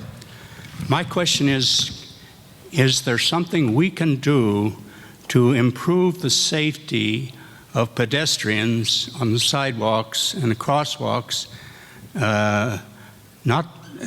and also bicyclists that go through our area and are not aware of some of the past rules and regulations that have been established? Years ago, we had 2 bicycles in our family which were licensed by the city of Burbank. I don't think that going to licensing is a good thing, because I don't think it will be profitable and be very hard to enforce. However, lost and strayed bicycles might get returned to their owners. I mean, we put chips in small animals to get them returned.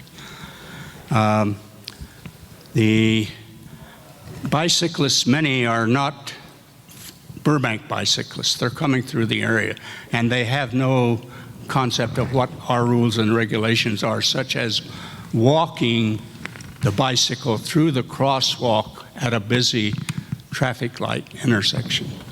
And many of them feel that, they have the right-of-way on sidewalks. I fear it's just a matter of time before some pedestrian is killed or seriously injured on the sidewalks or the crosswalks of the city of Burbank. I have a second thing, which has to do with the Burbank development, where they put in the palm trees. They're very beautiful, but the palm trees, especially at the intersection of Burbank Boulevard and Hollywood Way, have large clusters of dates. And 2 years ago, these dates were harvested and taken away. This past year, I don't know who thought it was somebody else's responsibility, whether somebody thought it was the cities or somebody thought it was the people that take care of the parkway. But anyway, they were not harvested, and it made a real mess on the sidewalks and streets. And I encourage some member of the City Council to take a personal look at that. The dates will get on stroller wheels, they'll get on the bottoms of your shoes and the tires and everything like that. And I'm getting near the end of my 2 minutes, but I have one final thing. I would like to see the Burbank Library have a section or a Amenda section where they would have a category for pictures taken only in the city of Burbank. I think it would really increase Burbank pride. Thank you, Mr. Mayor. Thank you, sir. We'll try to answer some of those questions. Council members, do you wish to answer or try to answer Mr. Farrow's questions? Council Member Fruta.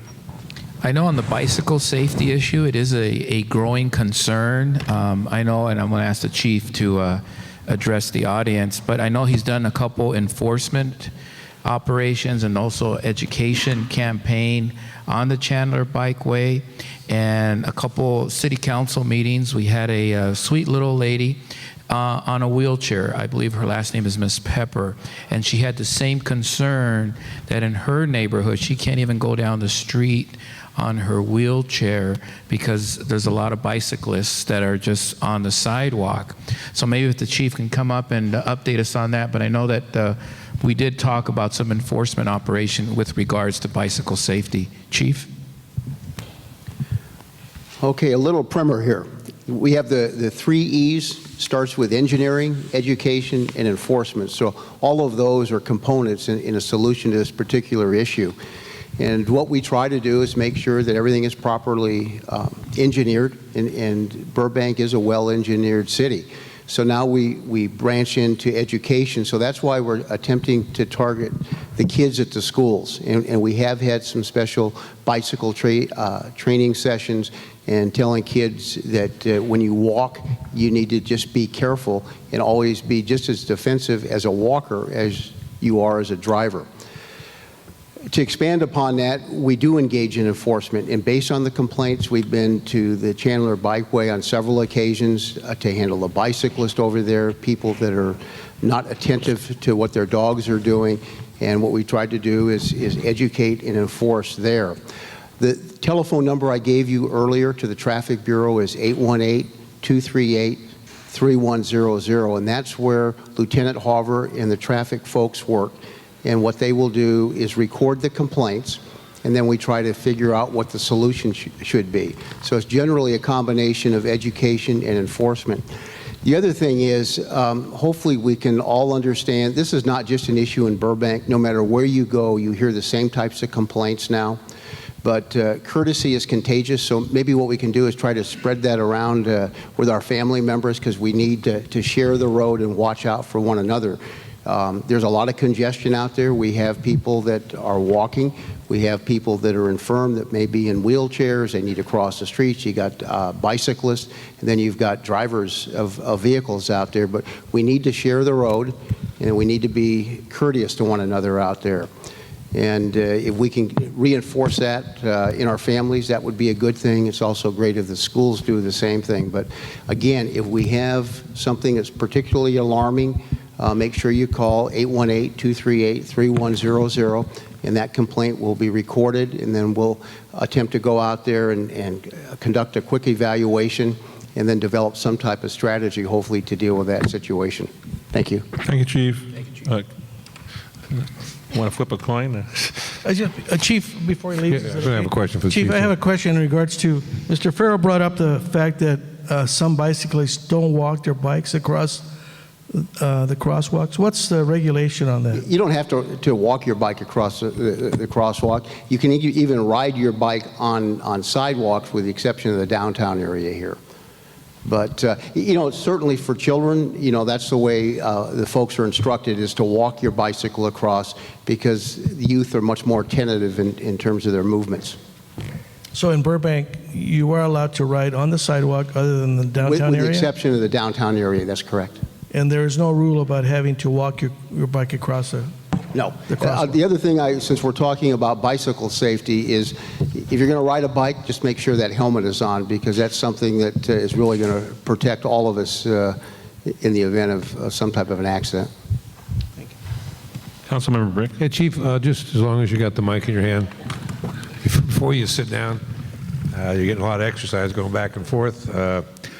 I'm going back 50 years, 1964, when I was a kid, and we had our bicycles and stuff like this, and I'm sure Councilman Telemontes can remember, and we used to register our bikes when we were kids.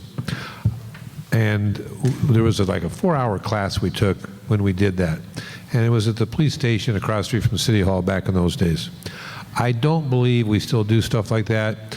Do we have a program in there, because the registering of the bicycles for children, if they're stolen, it's easier to get them back to the people or something like that? Do we still do stuff like that? Don't forget, I'm going back 50 years. The best thing to do is record all of the numbers on the bicycle, the serial numbers yourself, so that we have that in the event that it is stolen. I think a part of your question is the old bicycle safety program that used to be conducted at the elementary schools, and you had actually to be approved by the police department in order to ride your bike to the school.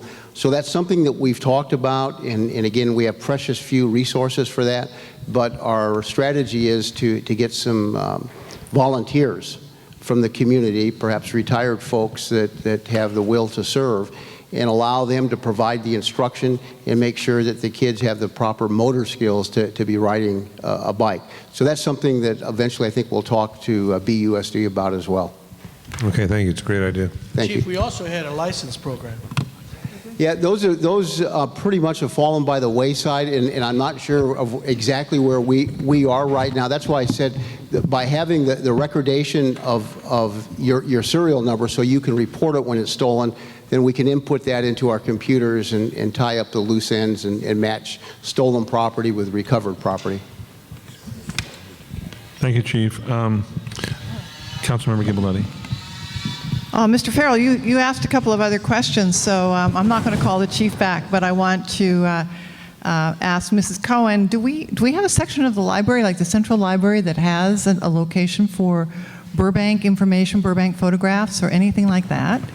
And then I know that Mrs. Wilkie's here as well, and I'm sure she took notes about Hollywood Way and Burbank Boulevard for the date palms that are dropping all their dates. So thank you for raising that.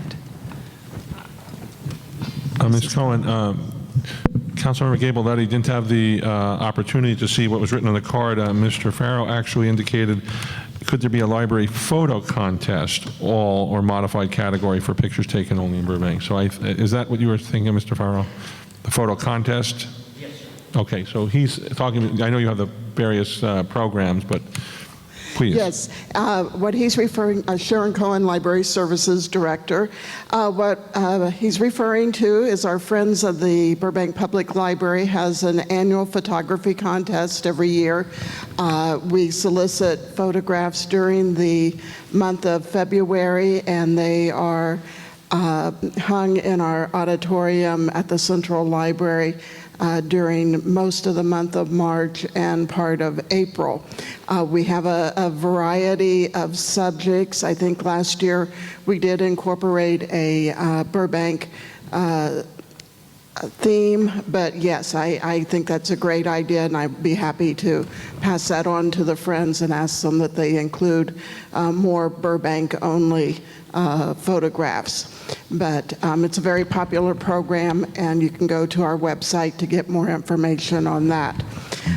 We do have some Burbank photos available at our libraries. Certainly our biggest claim to fame is at the Central Library. We have all of the Burbank floats that have been, well, not all of them, most of the floats, photographs of the floats that have been in the Rose Parade, which is very popular and available for public viewing on the second floor. We do have of course, a number of Burbank histories with photos in them, as well as files of some Burbank photos. Of course, a lot of the historical photos are also available at the Burbank Historical Society, but it's a topic that we have been discussing recently to see what we can do about getting more photos available for the residents to view at the Central Library. Thank you, Ms. Cohen. I'm going to add one on there. Maybe we can have a section for the historical photos of Burbank only. Absolutely. Because I think there's a lot of folks in those boxes at home with some of the photos that go back a number of years, and I think that'd be very interesting to relive some of our past history. I absolutely agree. In fact, we were just texting back and forth about that maybe we should just have a permanent location on the library's website and solicit the public to send us photos taken throughout the years in Burbank that we can add. Thank you very much. And Ms. Wilkie, do you want to make any comments on the overpopulation of dates on Hollywood Way and Burbank Boulevard? I'm not really sure. We have a contractor actually that oversees all of that area. So I'm not sure what we did in the past. We have a new contractor that's been with us just for a short period of time. So we'll definitely work and see what's going on and figure out the problem and ensure that we address that for sure. Could you also find out if they're edible? Because dates are pretty expensive at the store. It might solve the problem all by itself. I'll let you know. Thank you. We have another question or card from Mr. Steve Ferguson. Hi there. Thank you, council members. The Burbank Leader this past week covered the story of a 35-year-old woman who was found dead in one of our local parks. Homelessness continues to be an issue, but we're not seeing really any coordinated leadership on that front.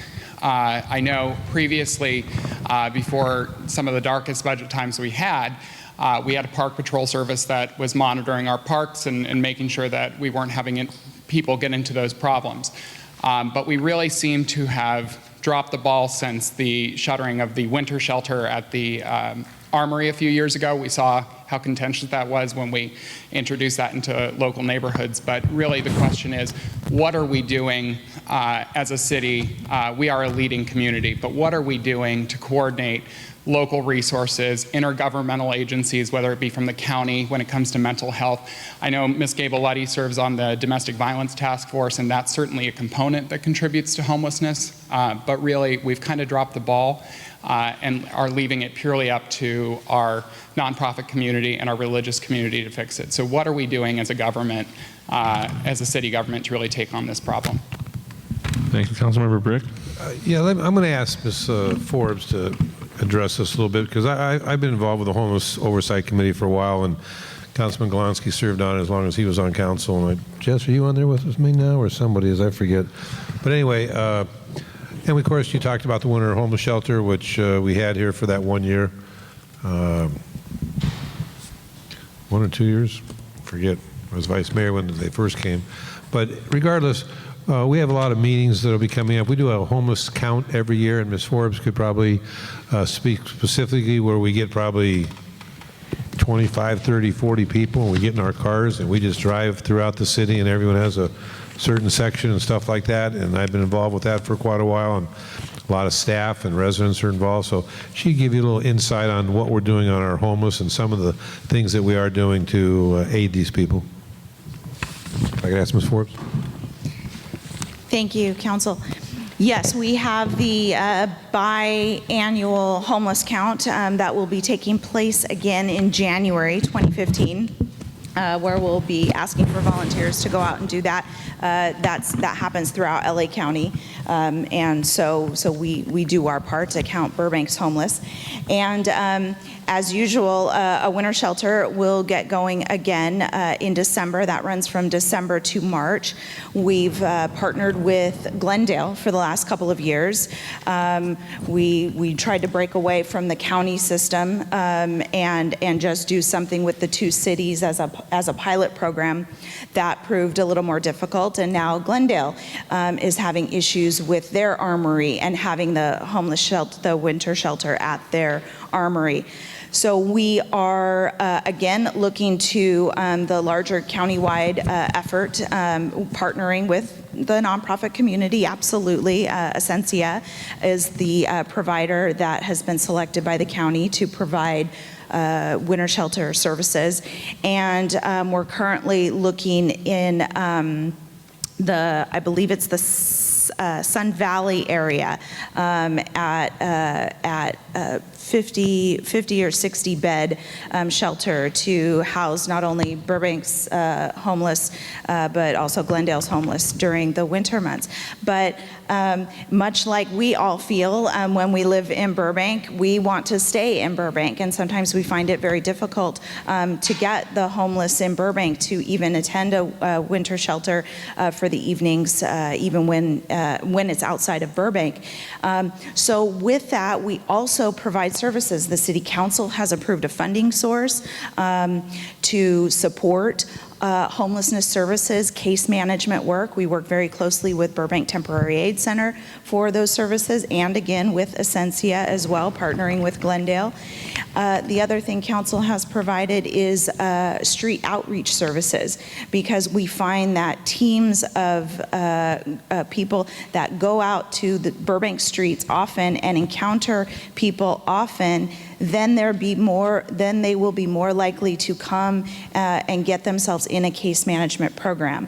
Obviously, there can be mental illnesses with homeless people, and so if we get them into a case management system, then often we can work to solve the problems, not only the symptom of homelessness.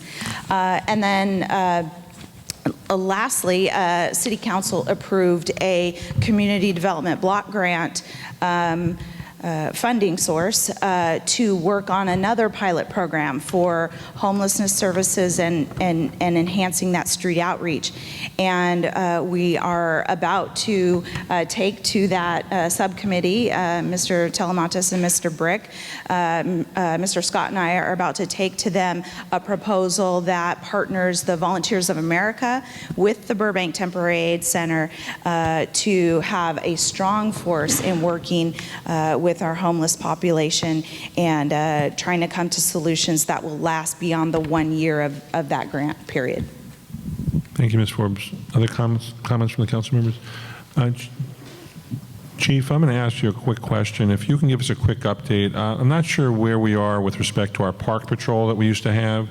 Do we have something akin to what we used to call our park patrol that's where we have officers looking at our parks, evening hours, whatnot, and seeing if there are folks maybe experiencing some personal issues or trouble that, apart from the usual crime issues that you handle? The Park Patrol, per se, is out of business because that was funded by a grant that we no longer receive. So what we've done is given those responsibilities to the officers that work those specific areas. But I can say this, we have dedicated some of our personnel on an as-needed basis to quality of life situations. And what we've done is partnered those folks with the mental health evaluation team, because there is a nexus there. And we've been very successful. There are a lot of things that we don't hear about in the community that we take care of. We've partnered with Adult Protective Services in resolving some of these problems, and we've even gone through conservatorships to take care of some of these folks. So there are some real success cases out there. What we have to realize is we're dealing with a hardcore group of folks in some respects, and even when we are successful in having a conversation with them and try to guide them into either a public or private shelter. There are rules when you go into a private or public shelter, and some people just don't want to be restricted by the rules. So we're dealing with some hardcore individuals. There are other people that we're more successful with. But I will say this, I think this city is farther ahead than any other city I know of right now in addressing those problems. Yes, we do have people in the parks, and we have families that move about and park in different areas of the day or night. We know who they are. You can't arrest yourself out of these situations, but what we've attempted to do is really to guide them to the services that are available. And certainly when you go to BTAC, that's exactly what they're there for. We take people down there to get them showered and get some necessities for them. So I think we're on the problem as much as we can be. Again, I know that that there are people in the parks because that's where there's more freedom. So if there's a specific problem in a park, then give us a call, and that's when we'll go out. Most of our officers know who the folks are, and we'll try to take care of it so they're not homesteading it. But again, there are a lot of success cases out there, and I think we've really helped St. Joe's out, because a lot of these people would end up there, and St. Joe's would have to keep them there, and there was nobody to pay the bills really. But we've tackled some of those problems and gotten pretty permanent solutions to those issues. Thanks a lot, Chief. Real quick, Chief, do you have any more information? I didn't read the article that was referred to in the leader. Was that young lady a Burbank resident? As far as I understand, yes. Thank you. Other council members? Okay, folks, well, we got through our question period, unless there's anyone else who has a question they'd like to pose. If not, Councilmember Gabaletti. Mayor, thank you for recognizing me. We received an email today, so I wondered if this might be the appropriate time to reflect what we received before we get to the final period of public comment. Go for it.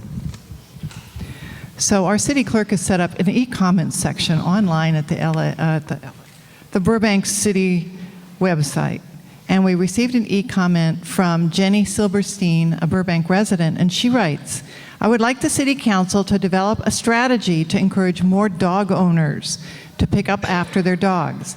I am a dog owner myself. For starters, maybe there could be more trash cans out to dispose of the baggies and signs posted that mention it is the law to pick up after your dog and thank dog owners for doing it. So I wondered if any members of the council had any further thoughts on this. Well, all I can say is that communities that have banned plastic bags are having an issue.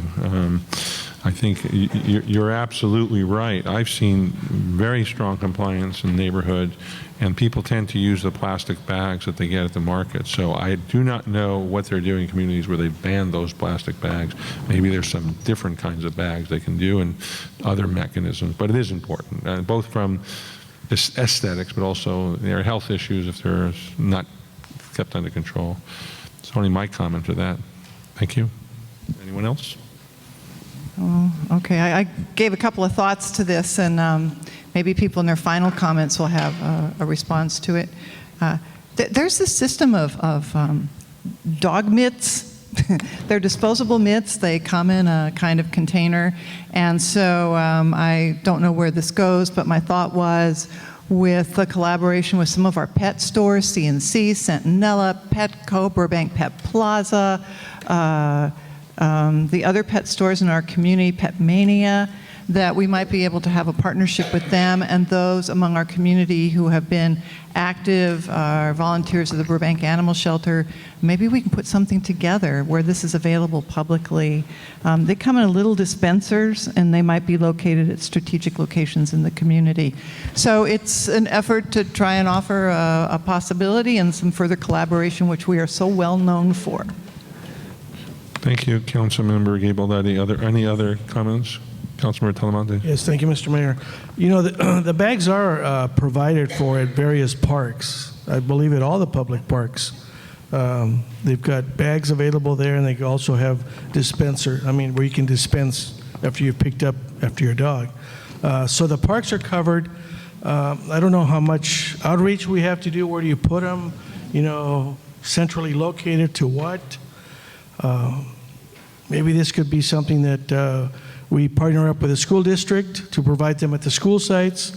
But the majority of the school sites are locked up behind gates, so nothing could happen after hours. But a future partnership maybe with the school district to provide them at the school sites would be a good idea. And also, like Councilwoman Gabaletti mentioned, partnering up with providers of pet food. We have a lot of them here in Burbank, so doing some outreach would be a good idea. Thank you. Any other comments? Yes. Yes, ma'am. I'm sorry, I didn't see the gray card, so I could put it in. But my comment has to do with the Intermodal Transport Center over by the airport. Say that again, I'm sorry. The Intermodal Transportation Center. Yeah, what was the question? My comment has to do with the light pollution at night as well as the day. And I live on Pacific, and, you know, I mean, I'm easy 7-8 blocks away from that. And the glare of the light that's on every single floor in the parking center for the rental cars is incredibly high. It pollutes the sky everywhere, all along Pacific and Hollywood Way. So, something I think should be done about getting lighting in that facility that is more friendly, i.e. amber, as opposed to glaring white. Are you putting that as a question? Is there something that can be done? Yes. Okay, we'll try to answer that. Council members? Thank you. Thank you, ma'am. That question has come up extensively recently by members of the public.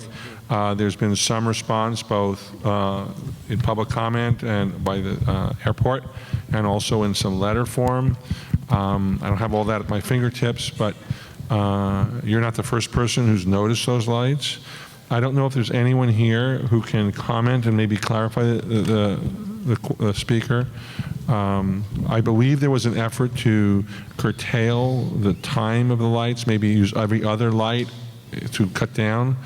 I can't say I reach for my sunglasses at nighttime when I drive by, but it is quite bright. I would second that. So, Councilmember Talamantes? Yes, thank you, Mr. Mayor. Mr. Fager from the airport brought it to our attention the fact that the rental cars have agreed to turn 50% of their lights off between 11 p.m. and 6 a.m. So they've heard us, they've heard our concerns in regards to all that lighting. So they're making an effort, but their biggest concern is safety, for the people that rent the cars.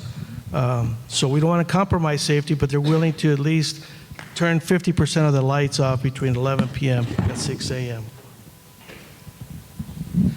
Other council member comments? I think Councilmember Frutos. I've also addressed your very important concern with some of our airport authority commissioners. And they have also told me that they're working with it, and they've had a few problems of already car break-ins into that facility with some of the rental cars. But your important question is definitely, we're discussing with them, and I even personally addressed it with some of our airport commissioners, because it's very important. And they're just complaining, it's just way too bright. So thank you. Yes, and my understanding is that they're going to see what they can do over a period of time, what works, what doesn't. I'm sure there's a balance. I guess the other viewpoint would be it's perspective. We don't want to have insufficient lighting, but maybe it just a little bit too much enthusiasm by those illuminating engineers out there. We do have another speaker card that's come in from Ms. Sue Clearman. Some things written. Would you like to address us, Ms. Clearman? Please come forward.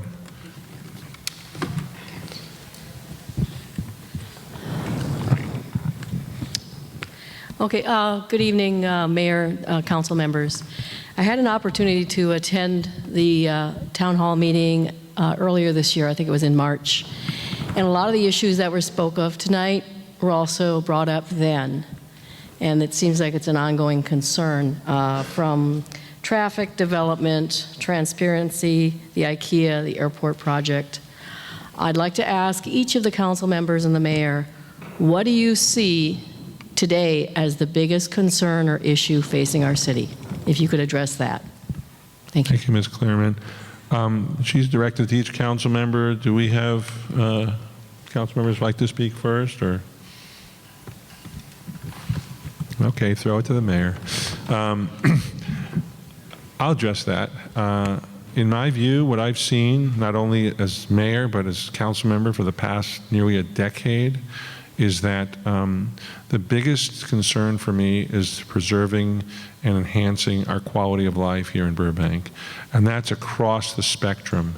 Quality of life for me includes preserving our infrastructure. That's why we work very hard to preserve as best we can, and we can always do better, but as best we can, our streets, our sewers, our electrical supply, our not only the physical infrastructure, but our support system. We do our very best to preserve our safety services. We have outstanding police and fire services. I don't know of too many communities where you count police response time and fire response time in literally minutes on a regular and consistent basis. But I also, with respect to quality of life, is development. There's nothing more frightening to me in terms of preserving our quality of life here than overdevelopment, over-intensification, traffic issues that choke our streets, both congestion-wise and toxic fumes-wise. We need to be very conservative, in my view, and very careful in our planning for the foreseeable future. it's very nice to embrace various forms of ideology. Well, we should do this or should do that because conceptually it's good on maybe a broad global scheme. I think we need to be very Burbank specific. I think there are certain aspects of Burbank that are unique, and what might work in Los Angeles might not work in Burbank. What might work in New York City might not work in Burbank.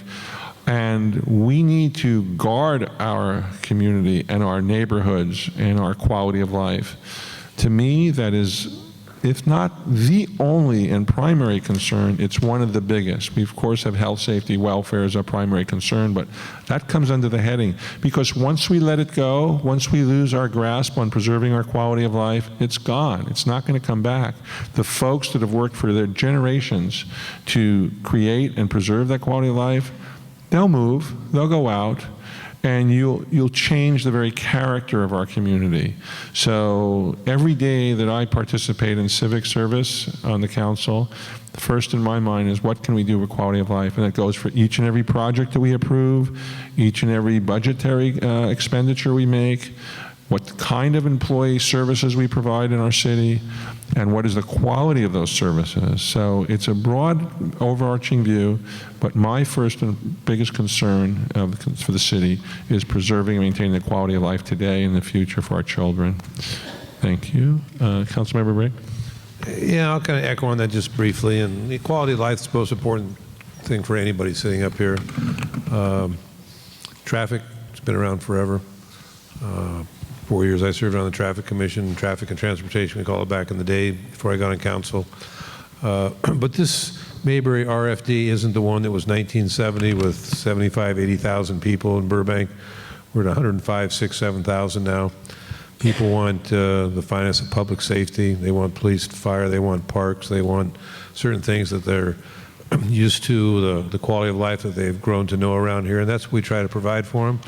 And you're going to have some development in there. Now, we just had a project, the Telaria project that we approved. We putting in, basically the developer's throwing in $250,000, the city's throwing in $750,000, over $100,000 plus for traffic mitigation for the residents down there. There's going to be some traffic down there. We'd be kidding ourselves if there's not. But I think that we're taking the right steps to preserve the quality of life for those people down there. One of the biggest concerns right now, obviously, is what's happening with the Empire Interchange, all the traffic going on there. We got 2-3 years of hell down there. I'm not going to lie to you, okay, with everything going on down there. After that's done, the Burbank Boulevard Bridge is coming down. The impacts on the businesses down there, the traffic getting over the bridge and stuff like that, where you're going to have to take Magnolia and Olive because the bridge has got to come down because it doesn't align the pillars up with the new freeway with the widening, putting in the HOV lane. So the traffic has been a problem. It's going to continue to be a problem, especially with all the projects going on. But when it's all said and done, that Empire Interchange is done. The traffic that's going to take off Victory Place will be fantastic.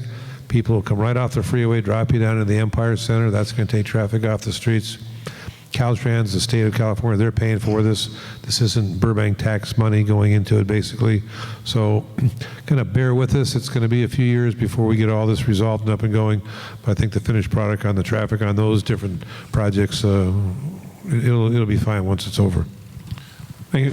Councilmember Frutos, before I call on you, I want to throw in one more component of the quality of life, and I left it out, but that's our quality of our economy. We're blessed in Burbank to have a very vibrant economy. When other cities in our state and country have been struggling and some even going under, we remain pretty much okay.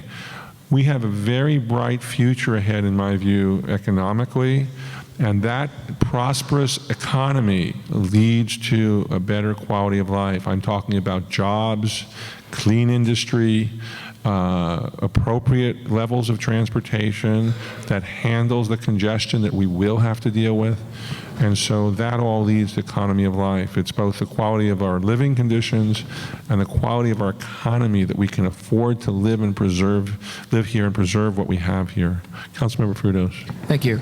And thank you, Sue. I really like your question.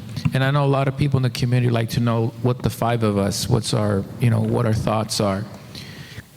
To me, I look at our city of 103,000, and I look at the the growth of our city after the last the census count that we had, and I sit back and I look at myself and I look at these numbers, and when I start seeing that the majority of our community is right around 32 years old with 2 kids that are coming into our community, and then I have seniors that are living by themselves trying to make ends meet, I try to find the balance. I want to make sure that, at least my thoughts are, is to diversify our tax portfolio so we're not just relying on one particular business. I cringed when I heard that the new CEO of Warner Brothers is already talking about laying off 100 people.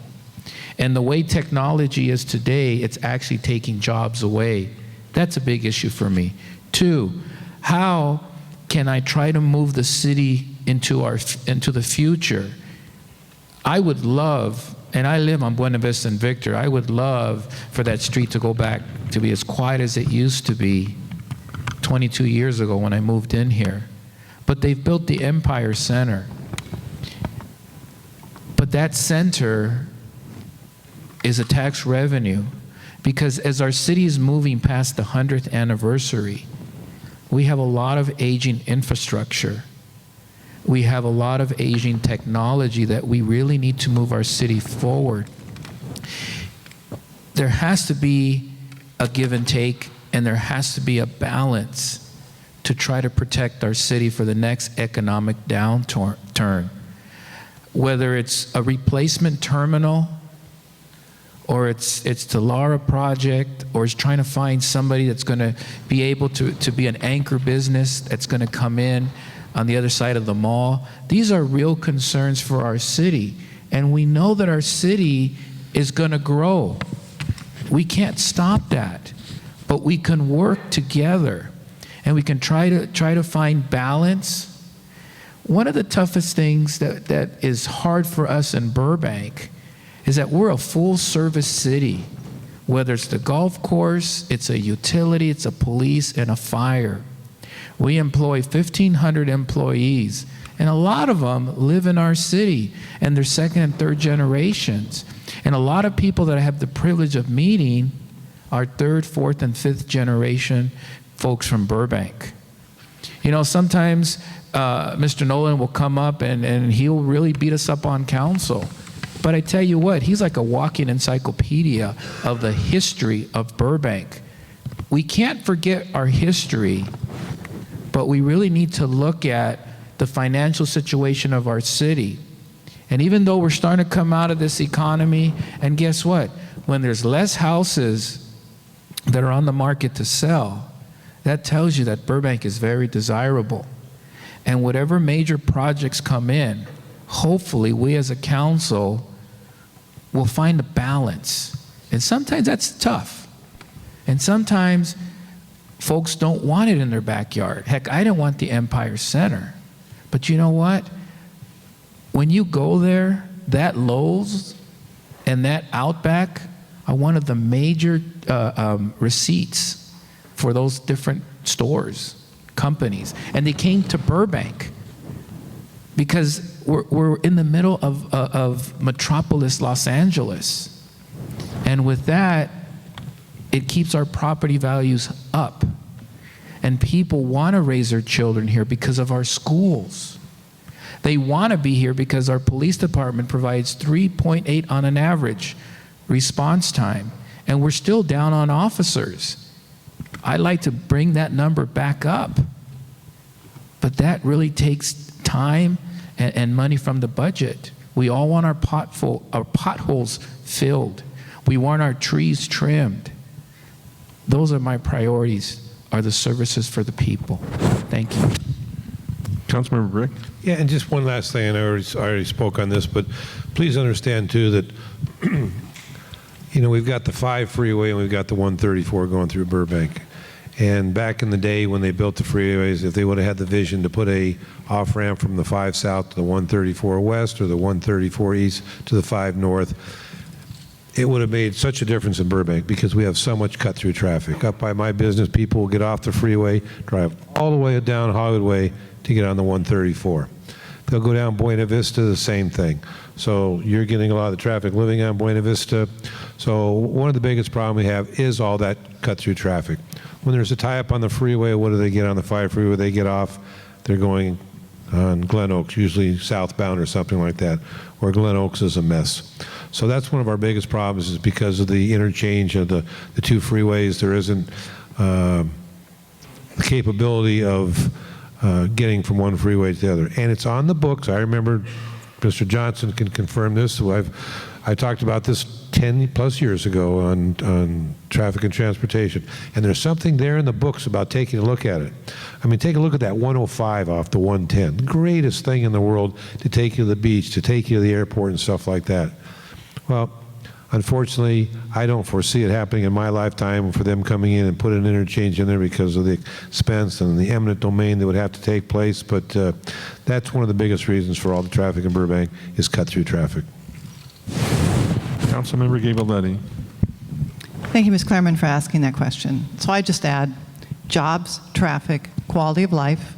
And by quality of life, I would say neighborhood conservation and the kind of effort that you and Preserve Burbank have made, and that is to deal with the loopholes in the mansionization ordinance as a way of continuing to upgrade and improve the quality of the neighborhoods in our community. More practically speaking, I think nobody knows this better than Councilmember Brick, the freeway improvement along the I-5. And more immediately, therefore, the Empire interchange and all the construction related to that. Making sure that we, as Councilmember Talamontes has also said at Council, making sure that the traffic patterns are very clear, that people aren't lost, that they know that this street's going to be closed and that street's going to be open, making sure that kids can get to Washington Elementary School. And on a practical level, the removal of the Burbank Bridge, which will be taken down over the freeway in order to widen the freeway. I think we all hope at the end of the day there will be a much better flow on the I-5 freeway so we don't get the kind of cut-through traffic that we're currently getting in our streets. The other thing I said I began with was jobs, and I know that we have had a joint meeting with our Burbank Unified School District and the mayor's concept of having a workforce development in our community so the kids that are growing up here now have good paying jobs in the future. I think that's a good concept. And I would say that the other big issue, which is the issue that Mr. Rogers talked about briefly before, is going to be the airport. So from a practical point of view, we have some big projects going on in our community that deserve our attention over the next few months and years in order to make this community as successful as possible. It's a great question. Thank you. Councilmember Talamontes. Thank you, Mr. Mayor. Quality of life, there's no question about it. For a person that's been here many, many years, I've grown up here. I've seen the changes, some for the better, some not for the good. But I understand that there has to be change. We can't maintain Burbank as the 1960s community. There has to be change. I represent 105,000 people with 105 different points of views. Every vote I take, I upset some people and I please others. And I understand that. I'm an adult. I've been here long enough to know that. But my bottom line, after I hear everybody's comments and staff's presentation, what's the best for the community of Burbank, the city that I represent? I don't represent a district. I don't represent a neighborhood. I represent the city of Burbank. I've been engaged in the city of Burbank for many, many years. So, bottom line is quality of life. Obviously, we've got some issues that are coming up before us that are going to be real troublesome. All this traffic mitigation that's going on the I-5 corridor, Burbank Bridge, 18 months. Hopefully, we've already talked to Caltrans about offering the contractor an incentive to finish early, but make sure it's done right. So there's been a lot of meetings, a lot of traffic mitigation discussions.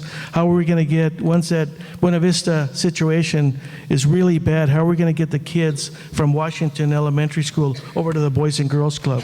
We're working on that to get monies from Metro for that right now. I'm attending a meeting this week that we're requesting. I went to the construction subcommittee last week, and they approved the monies to go as a recommendation to go to the board, and the board is taking action on it this week. So I'm going to go before them as well to speak on our behalf. So there's a lot of issues, a lot of working parts that are taking place. And my bottom line is, what's the best for the community? That's really all. Thank you very much. We have one last question card, and we're going to try to complete this part of the town hall meeting so that we can move on to the final comment period. The last speaker card I have is for David Paroli, and anyone else who wishes to address the council, coming up soon will be a 2-minute public comment period. Mr. Paroli. Good evening, council members. I'm the last, actually, because I didn't plan to speak, but when the Ritz Center at the airport, or what I like to call that hideous building, came up, I really felt for the lady that talked about living, I believe she said 7 blocks away, and the light blight that she experiences. I have heard that from so many people, and each of you know I've brought this issue up at council meetings before. But you know, it's amazing to me because first, when I questioned it, I heard from the airport the bright lights were required by the FAA. Then, well, that wasn't true, so it was OSHA required them. Then that wasn't true, and the story became, and this is what it has been to this day as far as I know, well, the rental car companies wanted it. Reference was made that cars have been stolen, rental cars, and vandalized in that building. I've heard that too. I know it's true.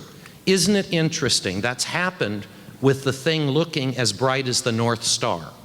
So obviously, the bright lights to prevent theft or damage ain't working, folks. Then, something that I actually had to walk through and observe myself, and I'm not the only one who's walked through and observed it. Did you know that a lot of the rental car employees in there are wearing sunglasses because the bright lights get to them during the course of the day? It's almost like for those sitting right here staring at that all night. It does actually start to get to your eyes and give you a headache and make them water and everything else. Now, I bring this up because, and several speakers referenced it, we've got grand proposals and ideas from the airport. Oh, grand. The B6 property, you know, the frontage property that we call the opportunity site, and all the marvelous things we could build there. And of course, we want a new large terminal. But let's be honest, folks, the first example we've gotten from the airport of their vision for Burbank's future is the hideous building, which creates light blight and doesn't look like anything that belongs in Burbank.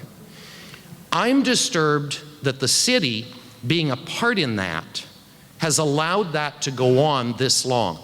I know I've brought it up numerous times. Mr. Paroli, I don't mean to interrupt. Can we focus on a question? The question is coming. Okay. Just hold on. One of the things that I've been told is, well, you have to talk to the airport about this. Question number 1, is it not true that the city shared some, I'm going to call it, transportation grant funding with the airport to build the incredible, hideous building? Because I know we did, which means we're a partner in it. We actually helped pay for it. So when residents complain about the light blight that hits them, why has the city, who is actively negotiating with the airport, even as we speak, taken a quicker and stronger and swifter position that this light and the blight is not acceptable? That's the second question. Thank you. Does anyone wish to try to address the question? Is anyone from staff? I believe that we did have some sort of joint investment on this Ritchie Center. Does anyone from staff wish to address the question? Do we have some sort of say as far as the lighting, Ms. Forbes? Thank you, Mr. Mayor. I'm not aware of us sharing in grant funds. I do know we have shared in grant funds with the airport for the study that we did, what's called the Mobility Ground Access Study and Transportation Oriented Development Study that we just did.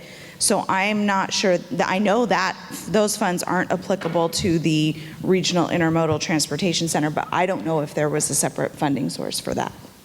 I can only go by Certainly recollection, and I don't want to rely on that tonight or say things I don't know, but maybe we can have someone look at that and find out just exactly, do we have financial say in that? Is that something exclusively under the purview of the airport authority? And is there some, I don't know how the design criteria were put in place. Well, certainly the approval of the project was part of the development agreement by the City Council, but it didn't specify anything about lighting that I'm aware of. I would only like to say on this, and that the question is well put, I know when there's development in different areas, one of the very important issues, which does come under condition of approval, is the baffling or shielding of lights. When they put in parking lots with the studios, they had to make barriers so there wasn't light from the parking lot shedding into residential neighborhoods. So this very issue that was brought up, I think it is valid, and I'd be interested if we can go back and see when the plans were laid out and developed for the particular structure in question by the resident, were there protections included in development? Were they specified for the lighting and spillover lighting of the residential community, and were they adhered to? Again, I don't know whether it was in a development agreement or exactly how it was put forth, but it's not the first time I've heard the question raised. Other council members wish to address this? Okay. Well, then what we're going to do, we're going to transition into what's more commonly understood by the speakers, which is called the final public comment period.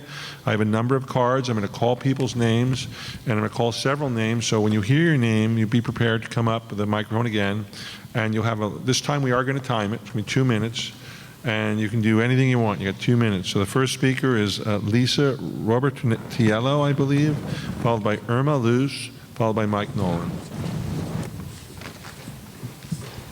Please go ahead. Good evening, Mr. Mayor and council members. I'm providing some visual aids to assist you with my comment here. I'd just like to call to your attention an example of extremely dense residential construction on 4 adjacent parcels at the corner of Oak and Orchard. Just to preface, I moved to this community from a large master planned community with homes just like what you're seeing there. We made the choice to move to Burbank because of the small town Mayberry RFD feel. I understand that this construction is within the current rules and regulations. What I'm here to do today is to share my disappointment with the rules and regulations that actually allowed these plans to be approved and request for possible review of the same to help prevent future development like this. It's just huge, it's dense, it's monstrous, and on the last page you see the poor little house that's next to these big monsters, and you can see that it's completely out of place. And just in the course of sitting here tonight, what I've heard repeatedly is the need for parks and how Burbank is landlocked, and I just find it as an interesting little side note that there were 4 adjacent parcels available to the city of Burbank, within the city of Burbank, that you guys could have chosen to do something, making a deal with the family that owned these 4 parcels and turn it into a park, and that didn't happen. When I contacted the planning department, they told me the city does not purchase parcels for parks. Thank you. Thank you, Ms. Robertiello. Irma Luz, and she'll be followed by Mike Nolan, and he will be followed by David Spell. Once again, good evening, Council, and this is to the Council in whole. My question regarding Measure B. What progress has the city made to have the new terminal request to be voted in as a single item in the 2015 ballot? Single item. Also, will the voters be granted a public hearing should the airport authority request changes to amend entitlements once the voters granted a 14-gate terminal on the B6 property? Or will it be discretionary by the city staff to amend entitlements requested by the airport authority of changes? Thank you. Ms. Luz, can you, before you leave, can you help me? I don't know if I got all of that question. The first one about Measure B concerned Can you just tell me the second half of it? That it is a single item in the ballot. When it comes before the voters? That's right.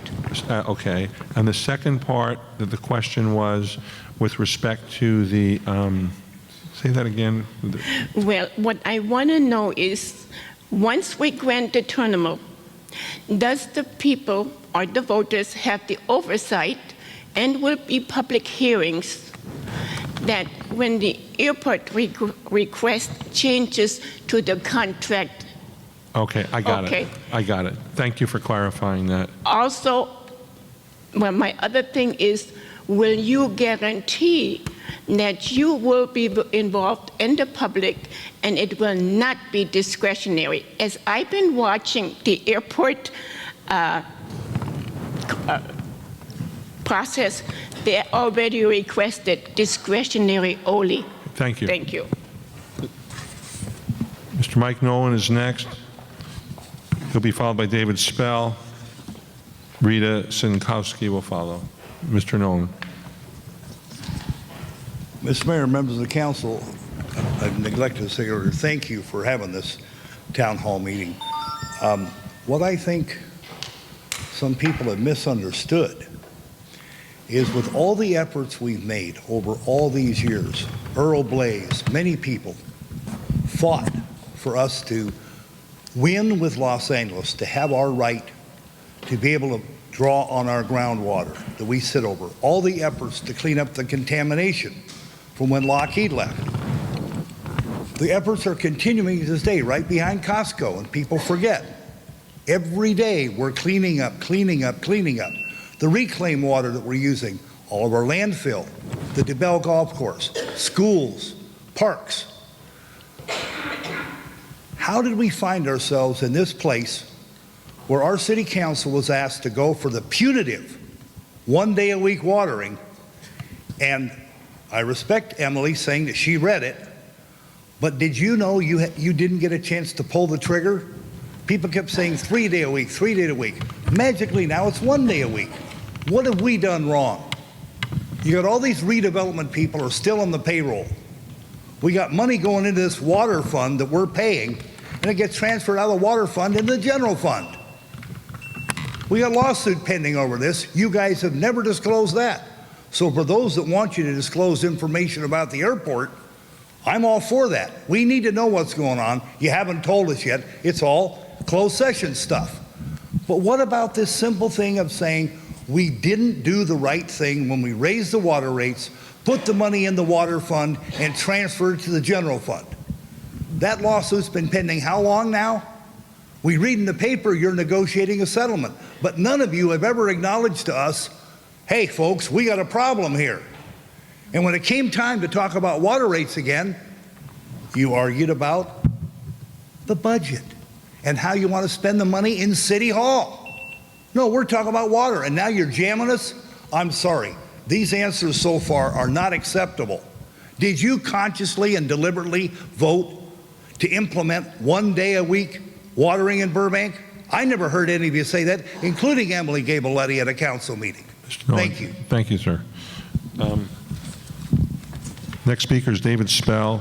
He'll be followed by Rita Sinkowski.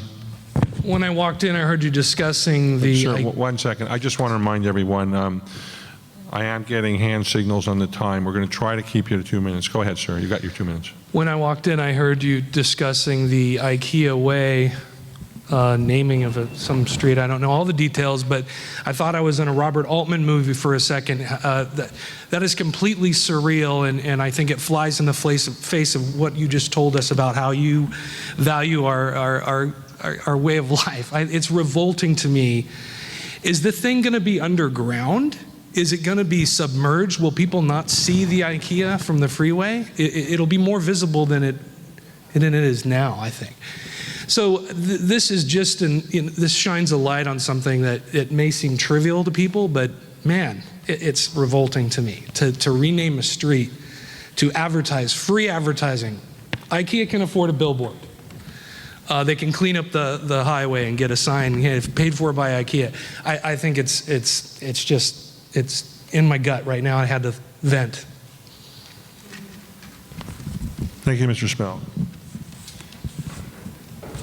Rita Sinkowski, and she'll be followed by Will Rogers, followed by David Miller. Good evening, Mr. Mayor and council members. Thank you for hosting this forum. My name is Rita Sinkowski. I've been a Burbank resident for 8 years. I'm a registered voter, and I'm a soccer mom. I feel fortunate to live in the city that can boast so many public amenities, especially in the areas of sports and recreation. Children and adults alike have access to baseball and softball fields, basketball and tennis courts, swimming pools, a skate park, hiking trails, a beautiful bike path, and an outdoor roller hockey rink. We also have a very lovely golf course. What Burbank is glaringly in lack of is soccer fields. I know you've touched on this earlier. I've waited 2.5 hours to speak about this, so I'm going to speak about it. Soccer is the most popular sport in the world. In America, it is the second fastest growing youth sport, second only to lacrosse. This year, over 1,700 children participate in AUSO Region 254. If more parents hadn't volunteered to coach, that number would be higher. There are 2 youth soccer clubs in Burbank. I don't know what the numbers are for Red Machine, but Burbank United has over 300 members, and it's only been in existence for 1 year. Those numbers are growing. All of these organizations struggle to find adequate spaces for their teams to play. Quite often that search leads them outside the boundaries of the city. If their numbers continue to grow, just imagine what the struggle for space would be like in the next decade. The city must make room for soccer. I'm not talking about just any open field. I'm talking about real soccer pitches, measured and lined for the purpose of facilitating soccer games and practices. If you start creating these soccer fields, I can almost guarantee you that they would be in constant use all year round. I understand that the city is considering possible locations for an off-leash dog park. A dog park Ms. already... Sinkowski, could you please conclude your remarks? We're almost... A dog park already exists outside the boundaries of the city. I'm glad that you are doing this. Please do more so for soccer fields as well. Thank you kindly. Will Rogers is next. He'll be followed by David Miller, but then Kevin Harrop. Thank you. Mr. Brick, I don't know how you heard 2,000 houses. I passed that number a long time ago. I'm going to top your 6,000 probably next week. I'm counting on losing a lot of... I'm sorry. Shall I start over? Yeah, start as possible. I don't know where you got the 2,000 houses number from, because I topped that number a long time ago, and I'm going to beat your 6,000 probably next week or the week after. The governance I was referring to, Mr. Mayor, just the nomenclature came directly from the city manager and the executive director of the airport. They were referring to changes that are going to be made to the joint powers agreement, which they keep calling the rules of governance. And not top secret, not something that was only discussed in closed session. I'm trying to find out when the EIR is going to start again, and one person says it's stopped for one reason and another says it's stopped for another reason. With regard to outreach on both the airport terminal and the opportunity site, I would really love it if we could all stop listing all the things that haven't worked in the past, because we've hashed and rehashed that list many times and we all know it. So how about some leaders stand up and come up with some new ideas, some things, maybe a year from now we can be saying that didn't work either. But let's come up with some new ideas. For example, I just received a 4-page newspaper mailer on recycling. Who thought of doing that? And maybe there should be a 4-page manual going out to every Burbank resident telling them about $2.5 million square feet of development going on Hollywood Way. And one without adjectives characterizing the project one way or the other. Because I heard more new ideas come up in a couple of seconds on how to get more people to pick up dog poop, which I'm all for. I've got 3 dogs, I pick up enough as it is. Than I have heard on new ideas for outreach. And you mentioned things like Burbank's website. But you forget the trademark Burbank touches to them. The year-old calendar for meetings that don't exist. Mr. Rogers. And so forth. Thank you. I'm sorry, my time's up? Yes. Impossible.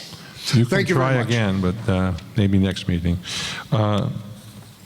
David Miller, be followed by Kevin Harrop.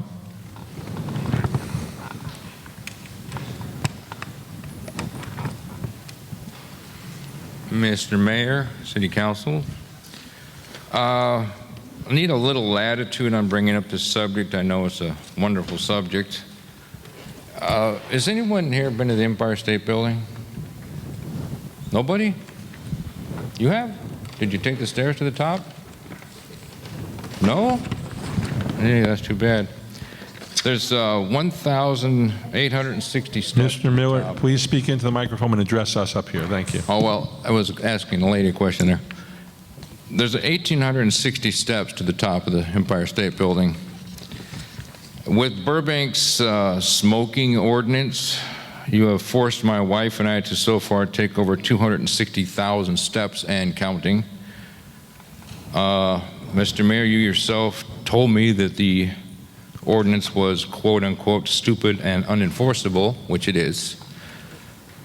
We've walked over 500 miles. We stand in the rain. We stand in the heat. Your own ordinance, animals shall be provided with shelter, protection from the elements, but not people who smoke.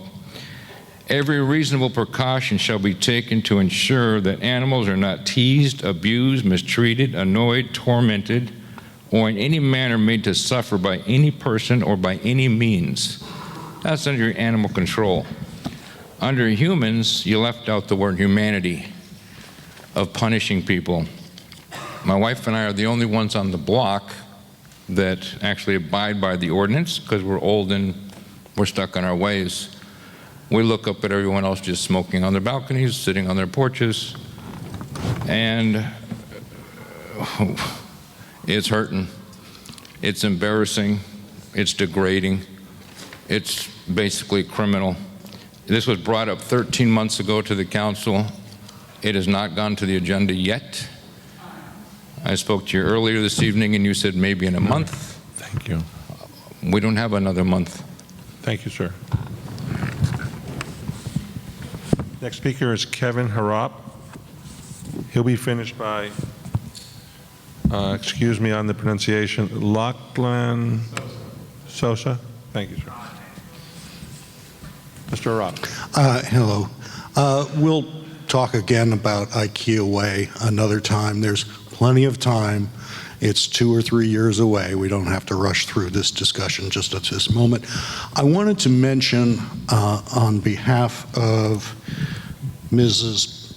Barton, who spoke to us earlier about her concerns about traffic right in front of this school. And I wanted to just mention that Burbank has a lot of commissions and boards, and they're staffed, they're not staffed. The members are volunteers, and they advise you, and they communicate with staff, and they hope to get input from the public and address issues at hand. The Burbank Traffic Commission has a school traffic safety subcommittee. 3 of our most dedicated members are on that subcommittee, and they work very hard to get things done. They work with principals, they work with the traffic commissioner, they work with the very capable Lieutenant Hover in finding solutions to these problems, and we want the citizens to come to us, and we'll get as much of this work done for them as we possibly can, and I wanted to get that on the record here. Thank you. Thank you, Mr. Harrop. Lachlan Sosa. He'll be followed by Jenny Deal, and that's the last card I have at this time. That's nice. Thank you, Mr. Mayor, and thank you, City Council people. I'm a teacher with LAUSD. This is the first time I've ever been to anything like this, and I'm really, I'm very, believe it or not, I'm actually very heartened over this. I mean, I'm 51 years old. We live in an era now that is so used to people talking at each other instead of to each other.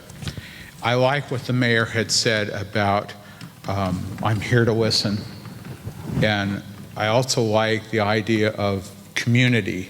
And I think this is, as I often tell my kids, that it's all about community. It's all about, in order to get respect, you have to give it. So having said that, I think one of the most important things, and one of the sadly missing things of this era, is our ability to listen to each other, try to understand another person's point of view. I heard from you, Mr. City Councilman, about how you were, sorry to come in late from work.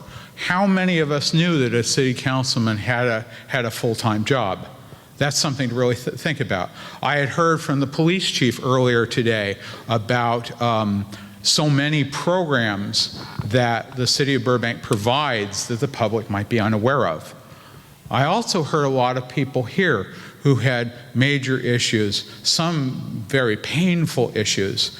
And I think in this era where it's so easy to turn off people so often that people think no one is listening in Washington, in Sacramento, I think it is always so important, especially most important in this era, that we remain and we be aware of, that we listen to each other, we work with each other, we strive for that sense of community. And as you, Mr. Mayor, said, that is the only way we are going to get a quality of life, any kind of life. Thank you, sir, for your comments. Thank you.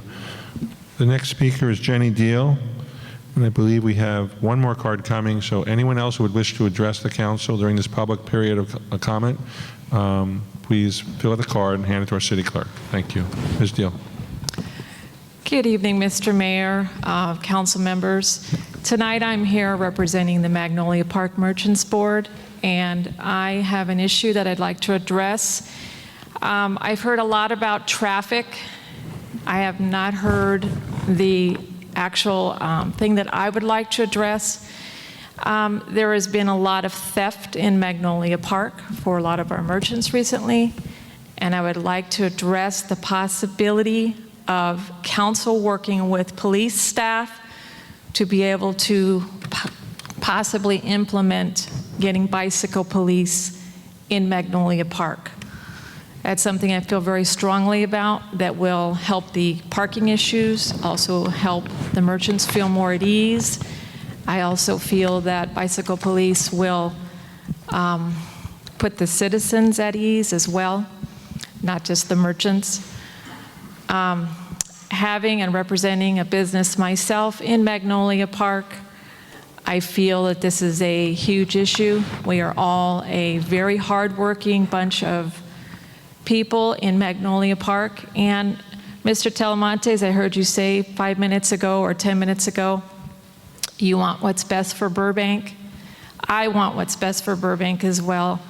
And I don't feel that we as merchants and as citizens need to lie down and take something like this. We need to stand up for our rights, and we need to be strong with this issue, and we need to implement it, and we need to get it into action.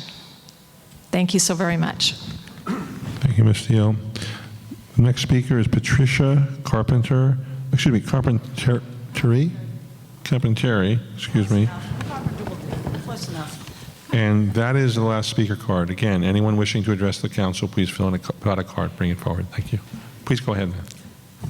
Yes, what I'm distressing now is you talk about parking, but parking on many of the residential streets is becoming absolutely onerous. I live above Glen Oaks in an area where a lot of us don't have driveways. I don't.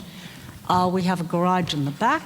We have a problem with people who seem to have multiple cars. I know I talked to somebody, an employee who was working the street, and he said, part of the problem is a lot of these garages have been converted to parking structures, and they've got other people living back there, and they've got cars. Now, when these buildings, these houses are sold, I think it's time we say, all right, we need to make an inspection. If that has been done, we don't grandfather that conversion. We say it goes back to being a garage. I was stuck one time with having to walk possibly 6 doors to carry my groceries because my neighbors were inconsiderate enough not to leave me a place to park. I pulled into a neighboring driveway, the car dies, hours to get the car out of the poor guy's garage so he could go to work in the morning. Part of the problem also may be we have really crappy public bus service up in that area, almost non-existent. So almost everyone has to have a car because after a certain time of night, you can get into Glendale along Kenneth, but you can't get up and down into central Burbank. You couldn't go to the Media Mall. On the public buses, they just flat out don't run. We need to have something better in that area for that. Thank you. Thank you very much. Anyone else wish to address the council before we close this period of comment? Okay, thank you to all the speakers, and we're going. You have one more speaker. Oh, excuse me, Ms. Delman, I'm sorry, I didn't see your card. Yeah, it got passed up. Please come up. Please come up. I think we had a sticky note or something and stuck it together. Please come up. I apologize. I didn't see it. Good evening, Mr. Mayor, Council. Tonight's the first night I heard about the changing of First Street to the IKEA Way. From what I understand, it's an idea to make it easier to get to IKEA. Just want to point out for those of us who drive with GPSs, when we enter into a GPS IKEA Way, it will find nothing. So you will have a lot of frustrated drivers all over Burbank cursing out their GPSs because there is no IKEA Way. The other thing I object to is in the future, who's to decide what corporations get to name a street after their corporation? What is the procedure? What is the cost? In the future, are we going to end up with San Fernando being called Chuck E. Cheese Way? Now, I think I can understand this is a good idea if you are going to use this to generate revenue. What is the cost for a company to change the name of a street, a public street, to its corporate names and maybe put their corporate logos? Councilman Frutos, you were talking about generating revenue for the city in the future. If you want to change a street, open up your checkbook and we'll be glad to talk to you. Thank you. Thank you, Mr. Ellman. Barring any missed cards, we're now going to close the public speaker period, and this is the time for council members to respond to public speakers. Councilmember Talamantes. Thank you, Mr. Mayor. I'd like to thank everybody for spending the time with us, coming down, sharing your thoughts and concerns. These town hall meetings are very enlightening.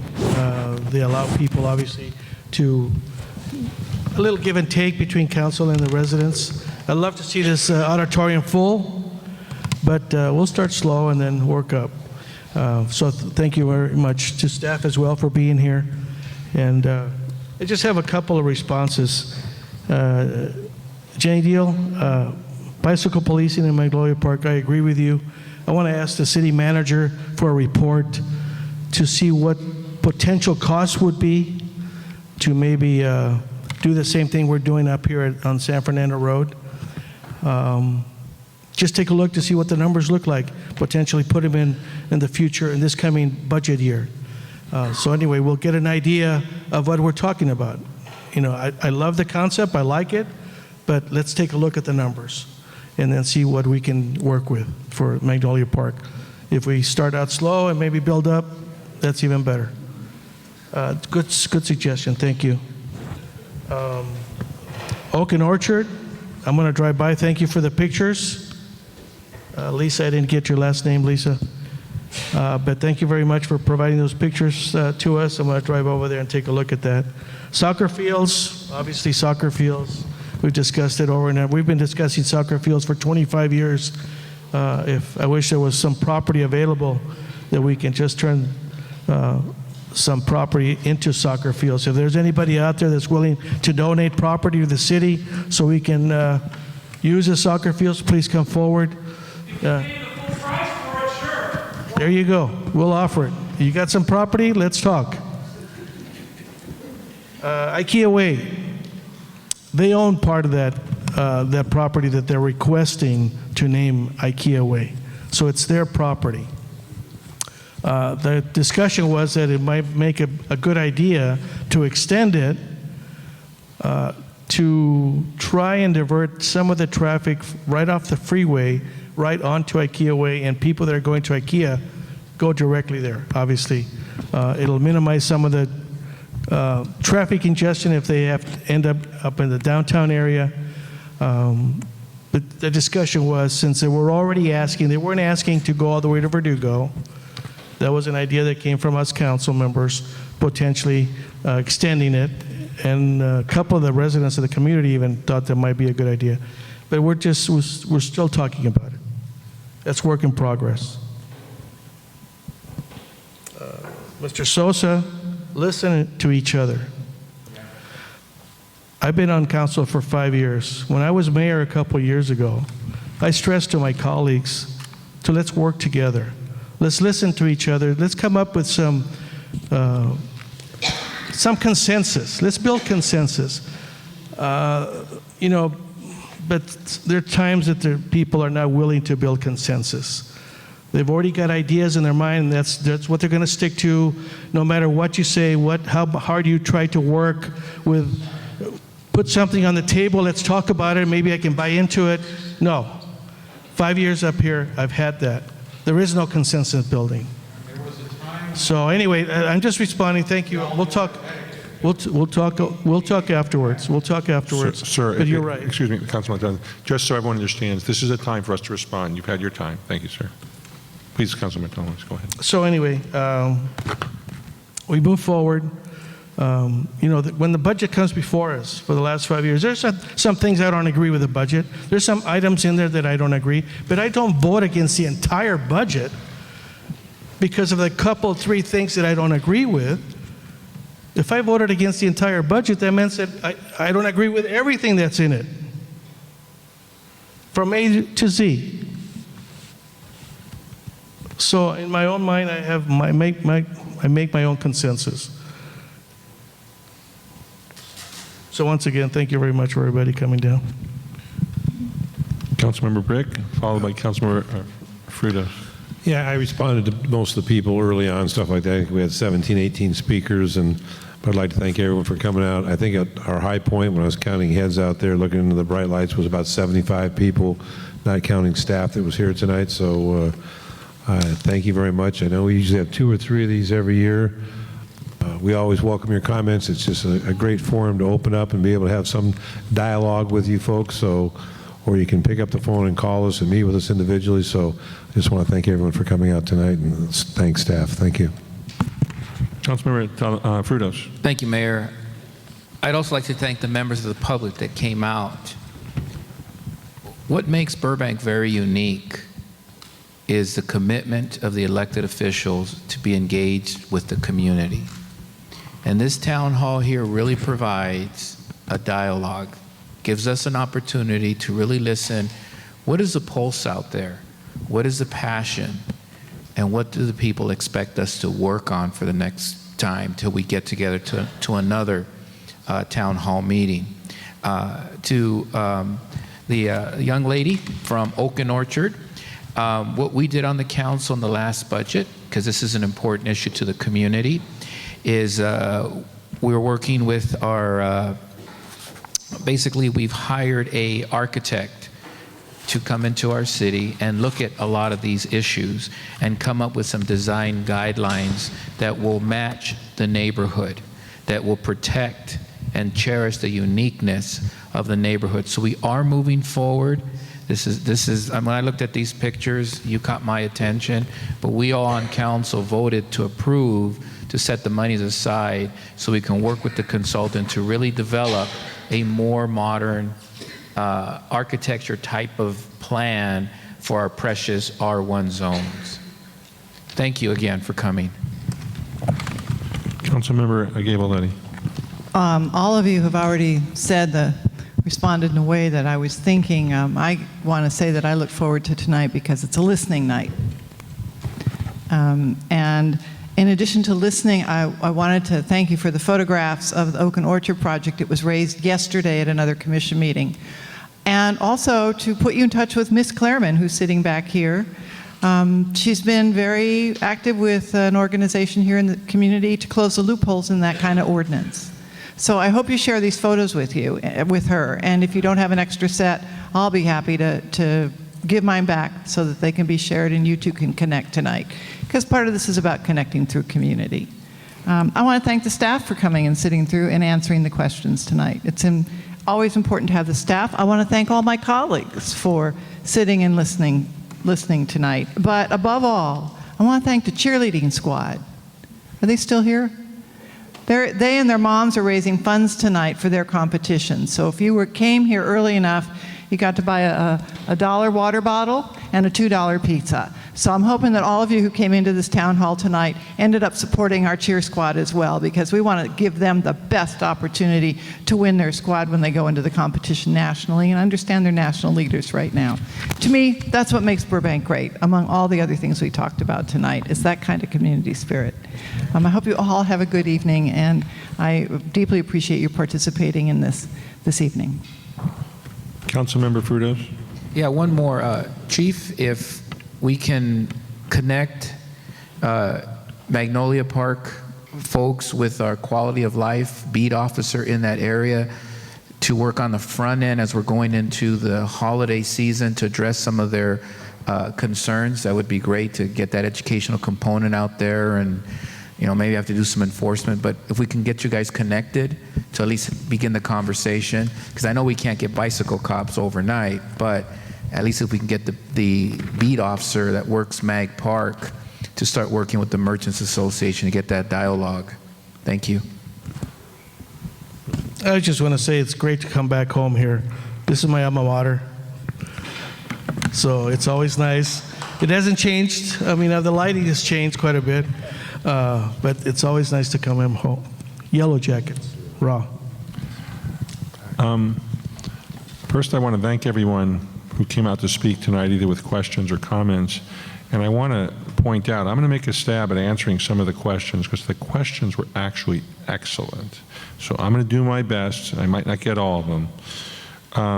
Ms. Luce asked about the airport. She has a very important question. For those of you who don't know, there's something called Measure B.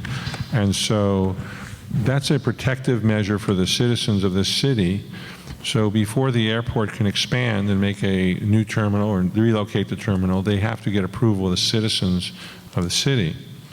And I believe the question was, if a terminal project goes forward, if the citizens vote and approve it, if a subsequent change or significant change occurred, would there be another vote? And I'm going to ask Ms. Albano, our city attorney. My understanding is the answer would be yes, that Measure B does not go away after a single vote. It still is in effect. Could you clarify that for the community?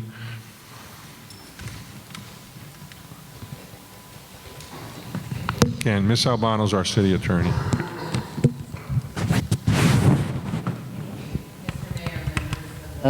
Council, and I guess it is working, and members of the community.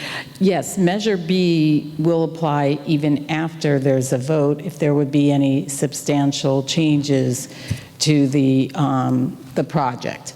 And I think, recently we've done 2 projects that had development agreements, and there's always provisions for a minor adjustments, which I think the same thing would happen here, but we're talking about a 14-gate replacement terminal of a certain size, whatever that ultimately, I know the proposal is for approximately 355,000 square feet. So if all of a sudden it was going to balloon to 400,000 square feet, that would be substantial. It would have to go back to vote.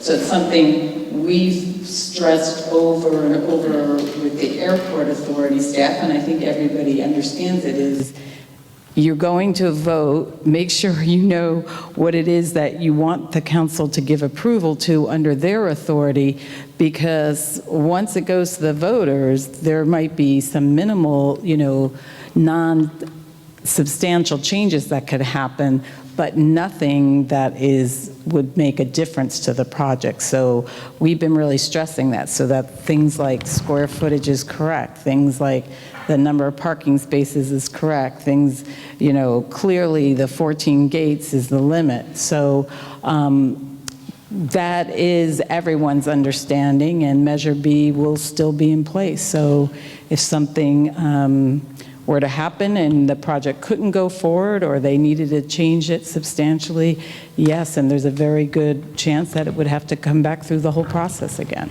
And before you sit down, Ms. Albano, if you could also touch on, I believe she asked about potential discretionary changes that came subsequent to an approved new project. Do they still have any, how does that work, discretionary changes, is it? Well, again, as I said, and we're ultimately, these will be some council decisions that need to be made. In our normal development agreements, or the most recent couple, in prior development agreements, there was always potential for some minor changes. We've added language into development agreements that still allow that type of change, but with notice to the public, and that has to go in front of council. So I think there's a distinction between minor adjustments versus substantial. Okay, so it might not be a relocated terminal or enlarged terminal, but some variation from what was originally approved under the vote. If it was a discretionary change, it would still come to the council and have public participation? At the council level, and possibly. So, those are things that have to still be worked out when we're fine-tuning what any development agreement may or may not look like, or other approvals that council has to do.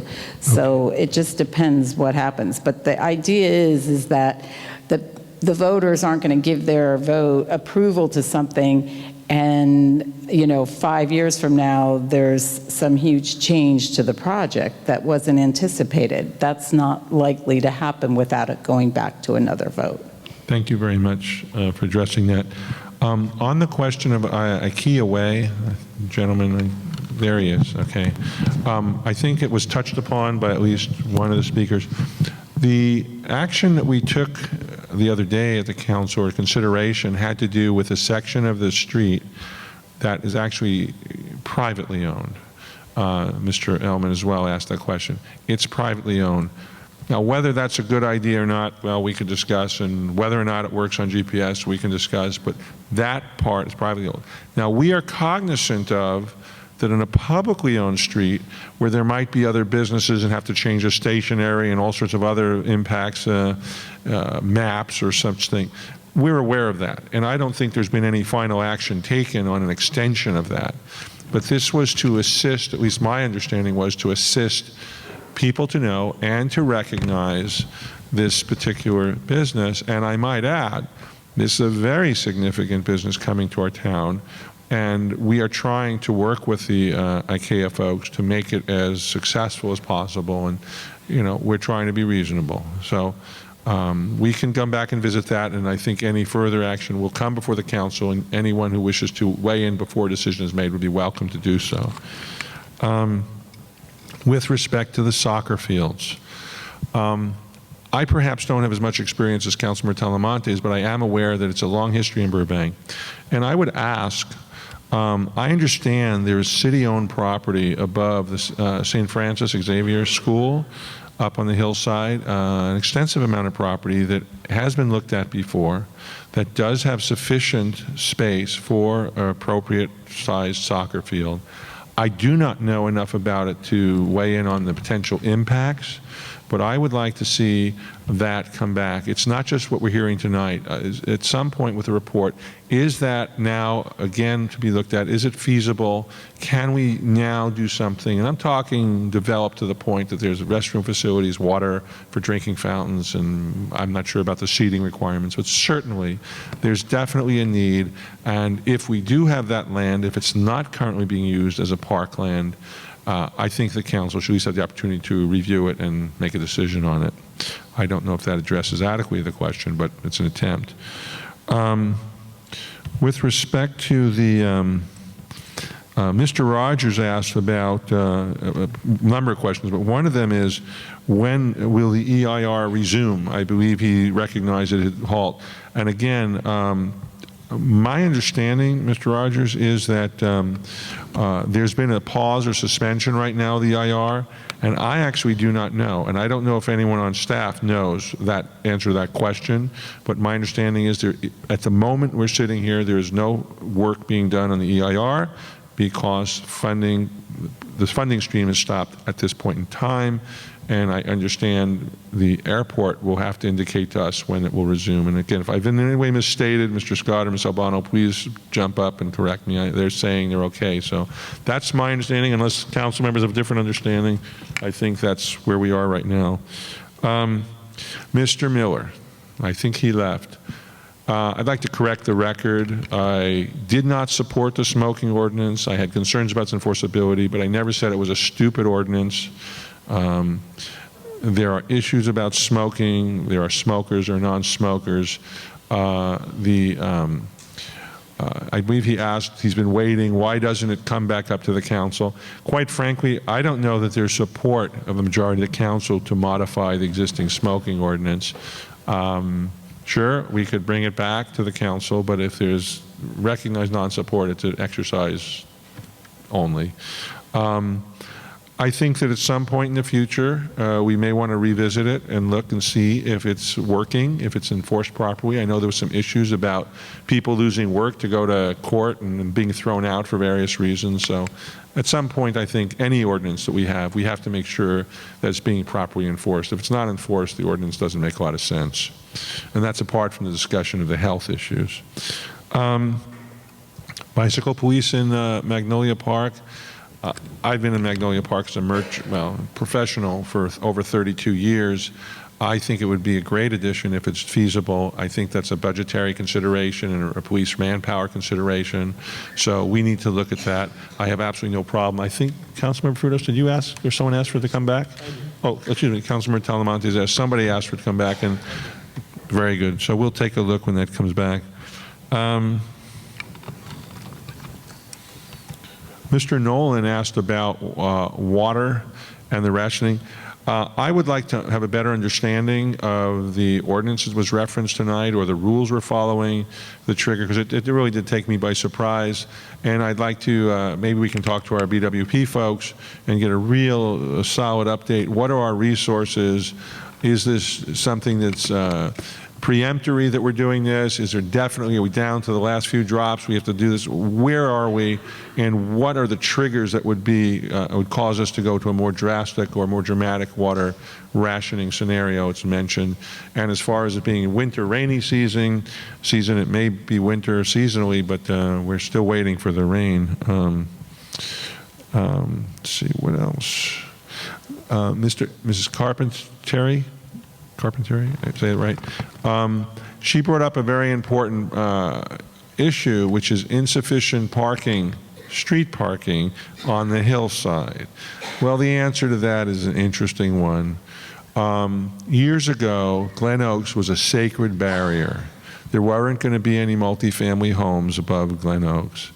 Well, they started to get built. And guess what? There wasn't enough parking included. And people started having kids. Can you imagine that? And the kids wanted to drive. So the 1 or 2 spaces that were provided for a given apartment unit had 2 or 3 cars, and they parked on the streets. And so for the previous single-family residential community, the streets just weren't big enough for the traffic, and there wasn't enough room for the parking. And I've been hearing what you're saying and observing it firsthand for years. And some of the streets, you really have to walk a long distance. I don't know what the solution is on doing that. My concern, and I mentioned earlier with the quality of life, we have to make sure that we recognize this as a potential problem and not continue and perpetuate this. We have to stop it because it gets pretty unbearable, or we become West Los Angeles, or we become Santa Monica, and it gets worse. So I think I've hit most of the points. Any council members, any other comments? Do staff members wish to throw their hat in? Okay, well, I'm going to thank everybody for coming this evening. Some have already left. I think it was an excellent opportunity for us to listen to your concerns and comments. We hope, all of us, I think we hope, and staff is included, that we've done our best to address and answer, and if there's some follow-up, please watch. You'll hear from us in the future. We're going to be adjourning this evening to the next council meeting, which is a closed session meeting on October 27th, a special closed meeting at 5:30 p.m. And then the next city council meeting will take place on Tuesday, October 28th at 6 p.m. in the council chambers. Again, I want to thank everybody and good night.